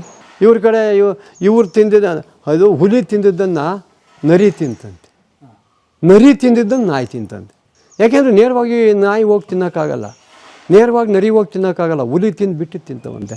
ಹಾಗೆ ಈ ಸ್ವಾಮಿಗಳು ಇವ್ರು ಮಾಡಬೇಕಾದ ಮೂಜೆ ಎಲ್ಲ ಮಾಡಿ, ಧರ್ಮಾಧಿಕಾರಿ ದೇವಸ್ಥಾನದೂ ಅವ್ನು ಮಾಡಬಾರ್ದನ್ನೆಲ್ಲ ಮಾಡಿ ಮುಗಿಸಿದ ಮೇಲೆ ಈ ಪುಡಿ ಜನಾಂಗ ಎಲ್ಲ ಹೋಗಿ ಮಾಡ್ತಾರೆ. ಪುಡಿ ರೌಡಿಗಳು ಅವ್ರ ಜೊತೆ ಇರ್ತಾರಲ್ಲ ಅವರು. ಜನಸಾಮಾನ್ಯರಿಗೆ ಇದ್ರ ಪಾಲೇ ಇಲ್ಲ. ಸ್ವಾಮಿಯಿಂದ ಎಷ್ಟು ಜನ ಫಾಲೋವರ್ಸ್, ರೌಡಿಗಳು, ಗುಂಡ ರಾಜಕಾರಣಿಗಳು. ಈ ಜನಕ್ಕೆ ಗೊತ್ತಾಗ್ತಿಲ್ಲ ಇವೆಲ್ಲ. ನಾನು ಅಷ್ಟೇ ಅದನ್ನೇ ಕೇಳೋದು. ಅವತ್ತು ವಿದ್ಯಾಭ್ಯಾಸ ಇರಲಿಲ್ಲ, ಎಜುಕೇಷನ್ ಇರಲಿಲ್ಲ, ನಮ್ಮ ಕಾಲದಲ್ಲಿ ಕಮ್ಮಿ ಇತ್ತು. ಆವತ್ತಿನ ಕಾಲದಾಗ ಯೋಚನೆ ಮಾಡೋರು. ಇವತ್ತು ನೀವೆಲ್ಲರೂ ಹುಡ್ತಿದ್ದಂಗೆ ವಿದ್ಯಾಭ್ಯಾಸ, ನಿಮಗೆ ಎಲ್ಲರಿಗೂ ವಿದ್ಯೆ ಇದೆ, ನೀವು ಯಾಕೆ ಚಿಂತೆ ಮಾಡ್ತಾ ಇಲ್ಲ? ಸೊ ಅವತ್ತಿನ ವಿದ್ಯೆ ಇಲ್ಲ. ಪ್ರಮಾಣವಾಗಲೂ ಎಷ್ಟೋ ಜನ ನಿರಕ್ಷರ ಕುಕ್ಷಿಗಳು ಒಳ್ಳೊಳ್ಳೆ ಮಾತಾಡ್ತಿದ್ರು, ಒಳ್ಳೆ ವಿಚಾರ ಮಾಡ್ತಿದ್ರು, ಸಾವಿರಾರು ಜನಕ್ಕೆ ಬುದ್ಧಿ ಹೇಳ್ತಿದ್ರು. ಇವತ್ತು ನಾವೆಲ್ಲರೂ ಬುದ್ಧಿವಂತರು, ನಾವೆಲ್ಲರೂ ಶಾಲೆ ಕಲ್ತರು, ನಮಗೆ ಯಾಕೆ ಯೋಚನೆ ಮಾಡೋ ಶಕ್ತಿ ಇಲ್ಲ? ನಿಮ್ಮ ಶಾಲೆ ಏನು ಕೊಟ್ಟಿದೆ? ನಿಮಗೆ ಯೋಚನೆ ಮಾಡೋ ಶಕ್ತಿನೇ ಕಿತ್ಕೊಂಡ್ಬಿಟ್ಟಿದೆಯಲ್ಲ. ಅವ್ರ ಯೋಚನೆ ಏನಿತ್ತೋ ಅದನ್ನು ಮಾತ್ರ ನಿಮ್ಮ ತಲೆಗೆ ತುಂಬಿದ್ದಾರೆ ವಿದ್ಯೆ ಕೊಡೋರು. ಟೆಕ್ಸ್ಟ್ ಬುಕ್ಕುಗಳಲ್ಲಿ ಪ್ರತಿಯೊಂದು ಎಲ್ಲದರಲ್ಲೂ ಅವ್ರದ್ದನ್ನು ನಿಮ್ಮ ತಲೆಗೆ ತುಂಬಿದ್ದಾರೆ ಹೊರತು ನಿಮಗೆ ವಿಚಾರಣಾ ಶಕ್ತಿಯನ್ನು ಕಿತ್ಕೊಂಡಿದ್ದಾರೆ. ಅವತ್ತು ಹಂಗಲ್ಲ, ಒಳ್ಳೊಳ್ಳೆ ಕತೆ ವಿಚಾರಗಳನ್ನು ಹೇಳಿ ನಿಮ್ಮ ಮೆದುಳಲ್ಲಿ ಅದನ್ನು ತುಂಬ್ತಿದ್ರು. ನಿಮಗೆ ವಿವೇಚನಾ ಶಕ್ತಿ ಬರ್ತಿತ್ತು. ಇವತ್ತಿಲ್ಲ. ಇವತ್ತೆಲ್ಲ ವಿಚಾರ ಇಲ್ಲ, ವಿಚಾರಾಧೀನ ಇಲ್ಲ, ಪರಾಧೀನ. ಸೊ ಇವತ್ತು ಶಾಲೆ ಕಾಲೇಜ್ ಕಲಿತು ಅವಿದ್ಯಾವಂತರು, ಅವತ್ತು ಶಾಲೆ ಕಾಲೇಜ್ ಮುಖ ನೋಡೋದೇ ಸುಶಿಕ್ಷಿತರು, ಪ್ರಶ್ನೆ ಮಾಡೋರು, ಕೇಳೋರು. ನೀವು ವಿಚಾರ ಮಾಡಿ, ಇದರಲ್ಲಿ ಏನಿದ್ರು ಮುಕ್ತವಾಗಿ ನಮಗೆ ಎದುರಿಗೆ ಹೇಳಿ ಮಕ್ಕಟ್ಟು ಹೊಡೆದು ಹೇಳಿ ನಾನು ಒಪ್ಕೊಳಕ್ಕೆ ತಯಾರಿದ್ದೆ. ಅವತ್ತು ಅಷ್ಟು ಚೆನ್ನಾಗಿತ್ತು ಸರ್. ಮನೇಲಿ ಒಬ್ಬ ಅಜ್ಜನಿಗೆ ಯಾವುದೋ ಮನೆಗೆ ನಮ್ಮ ಒಬ್ಬ ಅಜ್ಜ ಹೋದ, ಮೊಮ್ಮಕ್ಕಳು ಮಕ್ಕಳು ಎಲ್ಲ ಮನೇಲಿದ್ದಾವೆ ಅಂದರೆ ಅವರಲ್ಲಿ ಏನಾದ್ರು ಒಂದು ಕೊಟ್ಟರೆ ಅವ್ರು ಅಕಸ್ಮಾತ್ ತಿಂದರು, ಒಂದು ಸ್ವಲ್ಪ ತಿಂದರೆ ಉಳಿದಿದ್ನೆಲ್ಲ ಜೋಬಾಗಿ ಇಟ್ಕೊಂಬರೋರು ಸರ್, ಮನೇಲಿ ಮಕ್ಕಳಿದ್ದಾವೆ ಅಂತ. ಯಾರ್ದೋ ಮನೇಲಿ ತಿನ್ನೋಕೆ ಅಂತ ಕೊಟ್ಟಿದ್ದು ಚೂರ್ನಿ, ಶ್ರೀಮಂತ ಅಜ್ಜ, ಮನೇಲೂ ಬೇಕಾದಷ್ಟು ಇರುತ್ತೆ. ಆದರೆ ಇದನ್ನು ನಾನು ನಮ್ಮ ಮಕ್ಕಳಿಗೆ ಕೊಡಬೇಕು, ಮೊಮ್ಮಕ್ಕಳಿಗೆ ಕೊಡಬೇಕು, ಜೋಬಾಗಿ ಇಟ್ಕೊಂಬರೋರು. ಜೋಬ್ ಹಾಳಾಗುತ್ತೆ, ಹಂಗೆ ಹಾಳಾಗುತ್ತೆ ಅಂತ ಯೋಚನೆ ಮಾಡ್ತಿರಲಿಲ್ಲ. ಇವತ್ತು ಆ ಭಾವನೆ ಇರೋದಾರ ಇದ್ಯಾದಗೆಲ್ಲ ಬಿಸಾಕಿ ನಾನು ಅಲ್ಲಿಂದ ಹೋಗ್ತಾ ತಗೊಂಡು ಹೋಗ್ತೀನಿ ನಮ್ಮ ಮಕ್ಕಳಿಗೆ, ಒಳ್ಳೇದ. ಇದು ಭಾವನೆ ಇವತ್ತಿಂದ ಆಗಿರೋದು ಸರ್. ಯಾವುದಕ್ಕೂ ಬೆಲೆ ಇಲ್ಲ, ಹಣಕ್ಕೊಂದಕ್ಕೆ ಬೆಲೆ ಅಷ್ಟೇ. ಹಾಗಾಗಿ ಇವತ್ತು ಇಷ್ಟೊಂದು ಜನ ಟೆಕ್ಕಿಗಳು ಸಾಯ್ತಾ ಇದ್ದಾರೆ. ಅವರ ಜೀವನದಲ್ಲಿ ಸುಖ ಇಲ್ಲದೇ ಇಂಜಿನಿಯರ್ಗಳು ಇಷ್ಟೊಂದು ಜನ ಸಾಯ್ತಾ ಇದ್ದಾರೆ. ಸಂಸಾರದಲ್ಲಿ ಸುಖ ಇಲ್ಲ, ಸಂಸಾರದಲ್ಲಿ ನೆಮ್ಮದಿ ಇಲ್ಲ. ಇವತ್ತು ಈ ವಯಸ್ಸು 77 ವರ್ಷ, 74 ವರ್ಷ ಗೌರಮ್ಮನಿಗೆ ನಾನು ಎಷ್ಟು ಬೈತೀನಿ, ಎಷ್ಟು ಹೇಳ್ತೀನಿ, ಬೇಡಮ್ಮ ನೀನು ಊಟ ಮಾಡು, ಸುಮ್ಮನೆ ಮಾಡಲ್ಲ, ನೀನು ತಿಂಡಿ ತಿನ್ನೋದು ಮಾಡಲ್ಲ. ನಾವು ಹೋಗಿ ಆಗಬೇಕು ಪೂಜೆ ಆದಮೇಲೆ, ರಾತ್ರಿ 10 ಗಂಟೆ ಆಗಲಿ, ಬೆಳಗ್ಗೆ 11 ಗಂಟೆ 12 ಗಂಟೆ ಆಗಲಿ, ಸ್ನಾನ ಪೂಜೆ ಆಗದೆ ಇದ್ದರೆ ಆಕೆನೂ ಹಂಗೆ ಇರ್ತಾಳೆ, ಕಾಯ್ತಾರೆ. ಎಷ್ಟು ಬೈತೀನಿ ಅಂದರೆ ಇಲ್ಲವ, ಯಾವುದ್ರಿಗೂ ಬೈಯಲ್ಲ, ಅದೊಂದು ವಿಷಯದಾಗ ಬೈತೀನಿ. ಊಟ ಮಾಡವ ನೀನು, ಸುಮ್ಮನೆ ಕಾಯಬೇಡ, ಕೇಳಲ್ಲ. ನಮಗೇನು ಬೇಕು, ನಾವಿಗೇನು ಇಷ್ಟ ಕಷ್ಟ ಪ್ರತಿಯೊಂದು ಇವತ್ತು ಕೂಡ, ಇವತ್ತು ನನಗಿದಾಯಿತು ಚೆಂದ ಆಯಿತು ಅಂದ್ರೆ ಅದಾಗಿರುತ್ತೆ. ನನ್ನ ಗುರುವಿನ ಪಾದ ಸಾಕ್ಷಿಯಾಗಿ ಹೇಳ್ತೀನಿ. ನನಗೆ ಗೊತ್ತಿಲ್ಲ, ನಾನು ಹೇಳಲ್ಲ ಯಾವುದನ್ನೂ. ನಾನು ಇನ್ನೊಂದು ತುತ್ತು ಕೂಡ ತಂದು ಇಡು ಅಂತ ಹೇಳಲ್ಲ, ಅಭ್ಯಾಸ ಇಲ್ಲ ನನ್ನ ಜೀವಮಾನದಲ್ಲಿ. ಅರ್ಥಕೊಂಡು ಎಷ್ಟು ನೀಡ್ತಾರೋ ಅಷ್ಟೇ, ಒಂದು ಸಾರಿ ಎಷ್ಟು ನೀಡಿದ್ರೆ ಅಷ್ಟೇ, ಮತ್ತು ಇನ್ನೊಂದು ಸಾರಿ ನೀಡು ಅಂತ ಕೇಳೋದು. ಕೇಳಿ ಅವರನ್ನು, ಒಂದು ದಿವಸ ಅದೊಂದು ಸ್ವಲ್ಪ ಬೇಕು ನೀಡು ಅಂತ ಒಂದು ನೀಡಿಸ್ಕೊಂಡಿಲ್ಲ. ಅವ್ರು ಏನು ನೀಡ್ತಾರೆ, ನಮ್ಮ ತಟ್ಟಿಗೆ ಏನು ಬಂತೋ ಅಷ್ಟೇ, ಅದರ ಮೇಲೆ ಮತ್ತೆ ಕೇಳೋದಿಲ್ಲ. ಆದರೂ ಕೂಡ ನಮಗೆ ಏನು ಬೇಕು, ಎಷ್ಟು ಬೇಕು, ಹೆಂಗೆ ಬೇಕು ವ್ಯವಸ್ಥೆ ಮಾಡಿ. ನನ್ನ ಸಂಸಾರದಲ್ಲಿ ಅಷ್ಟು ಸಂತೋಷ, ಆನಂದ. ಇದಕ್ಕಿಂತ ನನಗಿನ್ನೇನು ಬೇಕು? ಏನು ಬೇಕು ನನಗೆ? ಏನು ತೊಂದರೆ ಆಗಿದೆ ಮಗ, ಆ ಕೂಡಲೇ ಎಲ್ಲಿಗಾಗಲಿ, ಬೆಂಗಳೂರಾಗಲಿ, ಮೈಸೂರಾಗಲಿ, ಎಲ್ಲಿಗಾಗಲಿ ಕರ್ಕೊಂಡೋಗಿ ಟ್ರೀಟ್ಮೆಂಟ್ ಕೊಡಿಸ್ತಾನೆ. ಎಷ್ಟು ಹೇಳಿರೂ ಕೇಳಲ್ಲ, ಬಿಡಲ್ಲ. ಎಷ್ಟು ಅಲ್ಲಿ ಖರ್ಚು ಮಾಡ್ತಾನೆ. ನನಗಿನ್ನೇನು ಬೇಕು? ಇಚ್ಛೆಯನ್ನು ಅರಿತು ನಡೆಯುವ ಸತಿ ಇರಲು ಸ್ವರ್ಗಕ್ಕೆ ಕಿಚ್ಚು ಹಚ್ಚಂದ ಸರ್ವಜ್ಞ. ಇವತ್ತು ನನ್ನ ಸಂಸಾರದಲ್ಲಿ ಹಂಗೆ ಹೆಣ್ಮಕ್ಳು ಬಿದ್ದು ಸಾಯ್ತವೆ. ಇನ್ನೇನು ಬೇಕು ನನಗೆ? ನನ್ನ ಕುಟುಂಬ ಎಲ್ಲ ಹಂಗೆ ಸಾಕು ಸರ್, ಆ ಥರ. ಇನ್ಯಾವುದೂ ಬೇಡ. ಈ ದೃಷ್ಟ ಪ್ರಪಂಚದೊಳಗೆ ಎಲ್ಲಿ ನೋಡಿ ಬರೀ ಕೆಟ್ಟದ್ದೇ ಹೊರತು ಒಳ್ಳೆಯದಿಲ್ಲ. ಹಾಗಾಗಿ ಕಷ್ಟ ಇದೆ. ಕೃಷಿ ಕ್ಷೇತ್ರನೂ ಅಷ್ಟೇ. ಇವತ್ತು ಅವತ್ತಿನ ಬೆಳೆ 1 ಎಕರೆಗೆ 40 ಚೀಲ ರಾಗಿ ಬೆಳೆದೇನೆ, ಸಹಜವಾಗಿ ಕೆಮಿಕಲ್ ಹಾಕ್ತೇನೆ. ಇವತ್ತು ಮಾಡ್ಬೋದು, ಮಾಡ್ಯಾರ ಯಾರು ಸುಮ್ಮನೆ? ಇವತ್ತು 9,000 ರೂಪಾಯಿ ಒಂದು ಲೋಡ್ ಗೊಬ್ಬರ, ಕೊಟ್ಟಿಗೆ ಗೊಬ್ಬರ ಕೊಂಡ್ಕೊಂತೀನಿ ಅಂದರೆ 1,000 ರೂಪಾಯಿ ಟ್ಯಾಕ್ಟ್ರ್ ಬಾಡಿಗೆ, 600 ರೂಪಾಯಿ ಒಂದು ಲೋಡ್ ತುಂಬಿದ್ದಕ್ಕೆ, 11,600 ರೂಪಾಯಿ. ಇಲ್ಲಿ ತಂದು ಮರಕ್ಕೆ ಹಾಕಬೇಕು ಅಂದರೆ ಒಂದು ಲೋಡ್ ಹಾಕೋಕ್ಕೆ 800 ರೂಪಾಯಿ. 12,000 ರೂಪಾಯಿ ಮೇಲೆ ಒಂದು ಲೋಡ್ ಗೊಬ್ಬರ ತೋಟಕ್ಕೆ ಹಾಕಿ ಹೆಂಗ ಸ್ವಾಮಿ ಮಾಡ್ತಾರೆ? ಎಷ್ಟು ಮಾಡ್ತಾರೆ? ಒಂದು ಟ್ಯಾಕ್ಟರ್ ಲೋಡು. ಅದಕ್ಕೆ ಕೆಮಿಕಲ್ಗೆ ಹೋಗ್ಬಿಡ್ತಾರೆ. ಕೆಮಿಕಲ್ಗೆ ಹೋದ್ರೆ ತೋಟನೇ ಹೋಗುತ್ತೆ, ಅದನ್ನು ತಿಂದು ಆರೋಗ್ಯನೂ ಹೋಗುತ್ತೆ. ಎಲ್ಲರಿಗೂ ಗೊತ್ತಿರೋ ಸತ್ಯ ಅದು. ಹಾಗಾಗಿ ಭಾಳ ಯೋಚನೆ ಮಾಡಬೇಕಾಗುತ್ತೆ. ಇವತ್ತಿನ ಈ ವ್ಯವಸ್ಥೆಯೇ ಟೋಟಲಿ ಹಿಂಗಾಗಿದೆ. ಇಂಥ ವ್ಯವಸ್ಥೆ ಒಳಗೆ ನಾವು ಬದುಕಬೇಕಾಗಿ ಬಂದಿತ್ತು. ಇಲ್ಲಿ ರೈತರು ಇನ್ನೇನು ಮಾಡ್ಬೋದು? ಸಾವಯವ ಅಂತ ಇವ್ರು ಬಡ್ಕೊತ ಇದ್ದಾರೆ ಸರ್ಕಾರದವರು. ಸಾವಯವ ಅಂದ್ರೆ ಏನೂ ಮಾಡದೇ ಇರೋ ಭೂಮಿಲಿ ಬೆಳೆ ಹಾಕಿದ್ರೆ ಹೆಂಗೆ ಬೆಳೆ ಬರ್ತಿದೆ? 1 ಎಕರೆ ರಾಗಿಯನ್ನು ಕೊಯ್ದು ಕಟ್ಟಿ ಕೊಡೋಕ್ಕೆ 3,000-3,500 ಸಾವಿರ ರೂಪಾಯಿ. 1 ಎಕರೆ ರಾಗಿ ಕೊಯ್ದುಬಿಟ್ಟು ವರ್ಷವೆಲ್ಲ ಖರ್ಚು ಮಾಡಿ ಬೆಳೆದಾಗಿದೆ, ಕೊಯ್ದು ಕಟ್ಟಿಡೋಕ್ಕೆ 3,000 ರೂಪಾಯಿ. ಇನ್ನು ಏರಕ್ಕೆ ಬೇರೆ, ಒಕ್ಕಕ್ಕೆ ಬೇರೆ. ಅದನ್ನು ಕೊಂಡ್ಕೋಬೋದು ಸರಿಸಾಗಿ. ಅದಕ್ಕಾಗಿ ಭಾರಿ ಜನ ಕೈ ಚೆಲ್ಲಿ ಬಿಟ್ಬಿಟ್ಟಿದ್ದಾರೆ. 100-150 ಚೀಲ ಕರಿಯಳ್ಳೆಲ್ಲ, ಪುಟ್ಟೆಳ್ಳು, ಕರಿಯಣ್ಣು 7-8 ಚೀಲ ಬೆಳೀತಿದ್ದೆ ಅವ ಕಾಲದಲ್ಲಿ, ಆ ಕಡೆಗೆ ಹಾಕಿ. ಅಂಥದ್ರೊಳಗೆ 150-200 ಚೀಲ ರಾಗಿ ಬೆಳೀತಿದ್ದೆ. ಇವತ್ತಿಲ್ಲಿ ಏನು ಮಾಡೋದು? ಮಾಡೋಕ್ಕೆ ಆಗಲ್ಲ. ಏನು ಸರ್, ಜಿ ರಾಮ್ಜಿ ಅವ್ರ ಹೆಸರು ಬದಲಾಯಿಸಿದ್ರು, ಅವ್ರು ಯಾರು ಪ್ರಮಾಣವಾಗಲೂ ಕೆಲಸ ಮಾಡ್ತಾ ಇಲ್ಲ. ಜಿ ರಾಮಜರು ಮಾಡ್ತಾ ಇಲ್ಲ, ಇವ್ರೇನು ಹೇಳ್ತಾ ಇದ್ರಲ್ಲ ಇವರು ಮಾಡ್ತಾ ಇಲ್ಲ, ಕೆಲಸ ಮಾಡಿಲ್ಲ. ದುಡ್ಡು ತಾಣಕ್ಕೆ ಸಲುವಾಗಿ ಕೋಟಿ ನೂರಾರು ಕೋಟಿ ದುಡ್ಡು ಹೊಡೆಯೋಕ್ಕೆ ಆ ಹೆಸ್ರಿಗೆ ಇಟ್ಕೊಂಡಿದ್ದಾರೆ. ಯಾವ ಊರಲ್ಲಾದ್ರೂ ಒಬ್ಬ ಕೆಲಸ ಮಾಡಿದ್ದನ್ನು ತೋರಿಸಿದ್ರೆ ನೀವು ಹೇಳಿದ್ರೆ ಕಾಲು ಸಂಜೆ ನಾನು ನುಸ್ತು ಬಿಡ್ತೀನಿ ಸರ್. ಪಬ್ಲಿಕ್ಕಾಗಿ 1,00,000 ಜನ ಇರಲಿ, ಅವ್ರ ಎದುರಿಗೆ ನಾನು ಕಾಲು ಸಂಜೆ ನುಸ್ತು ಬಿಡ್ತೀನಿ. ಕೈಲಿ ಕೆಲಸ ಮಾಡಿಸಿ ಜನಗಳ ಕೈಲಿ ಅದನ್ನು ದುಡ್ಡು ತಗೊಂಡ್ರು ಅಂದರೆ ನಾನು ಅವ್ರು ಹೇಳ್ದಂಗೆ ಕೇಳ್ತೀನಿ, ಕಾಂಗ್ರೆಸ್ನವರಾಗಲಿ BJPಯವರಾಗಲಿ. ಅವ್ರನ್ನ ಈ ರೈತರ ಹೊಲಕ್ಕೆ ಕಳಿಸಿ ಕೆಲಸ ಮಾಡ್ಸೋಕ್ಕಾಗಲ್ವ ಸರ್? ಯಾರನ್ನ ಈ ನರೇಗಾ ತಗೊಂಡು ನರೇಗಾದಾಗ ಯಾರು ಮಾಡ್ತಾ ಇದ್ದಾರೆ ಸರ್? ಎಲ್ಲಿದೆ ನರೇಗಾದದು? ಅವ್ರು ಹೇಳ್ತಿರೋದು ನರೇಗಾದಲ್ಲಿ ಯಾರು ಬರ್ತಾ ಇಲ್ಲ, ನರೇಗಾದಲ್ಲಿ ಕೆಲಸ ಮಾಡ್ತಾ ಇಲ್ಲ ಸರ್. ಇವ್ರು JCPಲಿ ಮಾಡಿಸಿ ಅವ್ರ ಹೆಸರು ಹೇಳ್ತಾರೆ, ಅಟೆಂಡೆನ್ಸ್ ರಿಜಿಸ್ಟ್ರಲ್ಲಿ ತೋರಿಸಿ ಕೂತಿರ್ತಾರಲ್ಲ ದೇವಸ್ಥಾನದ ಹತ್ರ, ಅವರಿಗೆ ಕುಡಿಸ್ಕೊಂಡು ಕರ್ಕೊಂಡೋಗಿ ನೋಡಿ ಸರ್ ಅಂತ ಫೋಟೋ ತೆಗೆಸಿ ಇವ್ರು ಕೆಲಸ ಮಾಡ್ತಾ ಇದ್ದಾರೆ ಇವರು ಅಂತೇಳಿ ತೋರಿಸಿ ಅವ್ರಿಗೇನೋ ಸಮಥಿಂಗ್ ಕೊಟ್ಟು ಹಾಜರಿ ಹಾಕಿಸಿ ದುಡ್ಡು ತಾಣ್ತಾ ಇರೋದು. ನರೇಗಾದಲ್ಲಿ ಒಬ್ಬರು ಒಂದು ಆಳು ಕರ್ಕೊಂಡಿದ್ದಾರೆ ಅಂದರೆ ನಾನು ಹೇಳ್ತೀನಲ್ಲ, ನೀವು ಯಾರು ಹೇಳ್ತಿರೋ ಅವ್ರ ಕಾಲು ಸಂದಿ ನುಸಿತೀನಿ. ಪರೀಕ್ಷೆ ಮಾಡಿ ಸರ್. ನೀವೇನು ಮೀಡಿಯಾದ ತಿರುಗ್ತಾ ಇರ್ತೀರಿ, ನಿಮಗೆಲ್ಲ ಗೊತ್ತಾಗುತ್ತೆ. ಇಲ್ಲ ಸರ್, ಸುಳ್ಳು. ಇಷ್ಟೊಂದು ಆಗಬಾರ್ದಾಗಿತ್ತು. ಈಗ ಕೃಷಿ ಹೊಂಡ ಅಂತ ತೆಗೆದು ಸರ್, ಒಂದು ಕೃಷಿ ಈಗ ಅಷ್ಟೊಂದು ಸಾವಿರಾರು ಕೋಟಿ ರೂಪಾಯಿ ಖರ್ಚು ಮಾಡಿರಲ್ಲ ಕೃಷಿ ಹೊಂಡಕ್ಕೆ, ಟಾರ್ಪಾಲು ಕೃಷಿ ಹೊಂಡ ಅಂತೇಳಿ. ಒಬ್ಬೊಂದಾರು ಒಂದೆಲ್ಲರೂ ಇತ್ತು ಸರ್, ಒಂದು ಕೃಷಿ ಹೊಂಡ ಅಲ್ಲ. ಬಟ್ ಇಲ್ಲಿ ನಮ್ಮಿಂದ ಪಕ್ಕಕ್ಕೆ ಅಷ್ಟೊಂದು ಕೃಷಿ ಹೊಂಡಗಳು ತೆಗೆಸಿರೋ ಅವ್ರು ಯಾರು ಒಬ್ಬರು ಕೃಷಿಕರಲ್ಲ. ಪಾಳು ಜಮೀನುಗಳಿಗೆ ಕೃಷಿ ಹೊಂಡ ಅಂತ ತೆಗೆಸ್ಬಿಟ್ಟು ಸುಮ್ಮನೆ ಒಂದಿಟ್ಟು JCP ಕರ್ಕೊಂಬಂದು ಗುಂಡಿ ಹಂಗೆ ಮಾಡಿಸಿ ಟಾರ್ಪಾಲ್ಗಳು ಲಕ್ಷ ದುಡ್ಡು ತಗೊಂಡ್ರು. ಇವತ್ತು ಅವೂ ಇಲ್ಲ, ಯಾವುದೂ ಇಲ್ಲ. ನಮಗೆ ಬೇಕಾಯಿತು ಒಂದು ಕೃಷಿ ಹೊಂಡ, ನಾವು ಮಾಡಿಸ್ತೀವಿ, ನಮಗಾಗಲಿಲ್ಲ. ನಾನೊಂದು ಕಟ್ಟೆ ಕಟ್ಟಿಸ್ತೆ ಸ್ವಂತಕ್ಕೆ ನಮ್ಮ ದುಡ್ಡಲ್ಲಿ. ಒಟ್ಟು ವಿನಾಶದ ಕಡೆ ಹೋಗ್ತಾ ಇದೀವಿ. ಈಶಾನ್ಯ ಮೂಲೆಗೆ ನಮ್ಮದೊಂದು ತಗ್ಗಿತ್ತು, ಅಲ್ಲಿ ನೀರೆಲ್ಲ ಬಂದು ನಿಂತ್ಕೊಳ್ಳೋದು.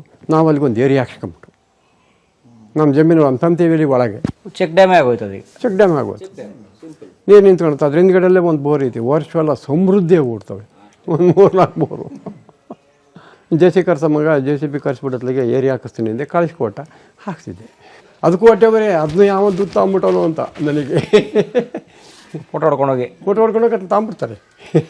ಚೆಕ್ ಡ್ಯಾಮ್ ಕಟ್ಟಿಸಿದ್ದೇವೆ. ಹಿಂಗೆ ಬಹಳ ಕಷ್ಟಕ್ಕಿದೆ ಸರ್ ಇಲ್ಲಿ. ಯಾಕೆಂದರೆ ಬೇಲಿ ಎದ್ದು ಹೋಗ್ಬಿಟ್ಟಿದೆ ಸರ್ ಮೇಯಕ್ಕೆ. ಬೇಲಿ ಮೇಯಕ್ಕೆ ಹೊರಟೋಗಿರೋದ್ರಿಂದ ಎದ್ದು ಏನು ಕಾಯೋರಿಲ್ಲ. ಬೇಲಿ ಕಾಯೋಕ್ಕಾಗುತ್ತಾ? ಪೈರು ಕಾಯ್ಬೋದು. ಈಗ ಬೇಲಿನೇ ಎದ್ದು ಹೊರ ಮೇಯ್ತೈತೆ, ಎಷ್ಟೊತ್ತಿನ ಮೇಯುತ್ತೆ ಯಾರಿಗೂ ಗೊತ್ತಿಲ್ಲ. ಹಿಂಗೆ ಲೂಟಿ ಹೊಡಿತಾ ಇರೋದು. ದೇಶ ಉದ್ಧಾರ ಸ್ಥಿತಿಗೆ ಬಂದಿಲ್ಲ. ಸತ್ಯ, ನ್ಯಾಯ, ಧರ್ಮ ಸಂಪೂರ್ಣ ನಾಶ ಆಗಿದೆ. ಗೆಲ್ಲುವಂತ ಸ್ಫೂರ್ತಿ ದಾರಿದೀಪ ನಿನಗೆ ಅನುಭವ.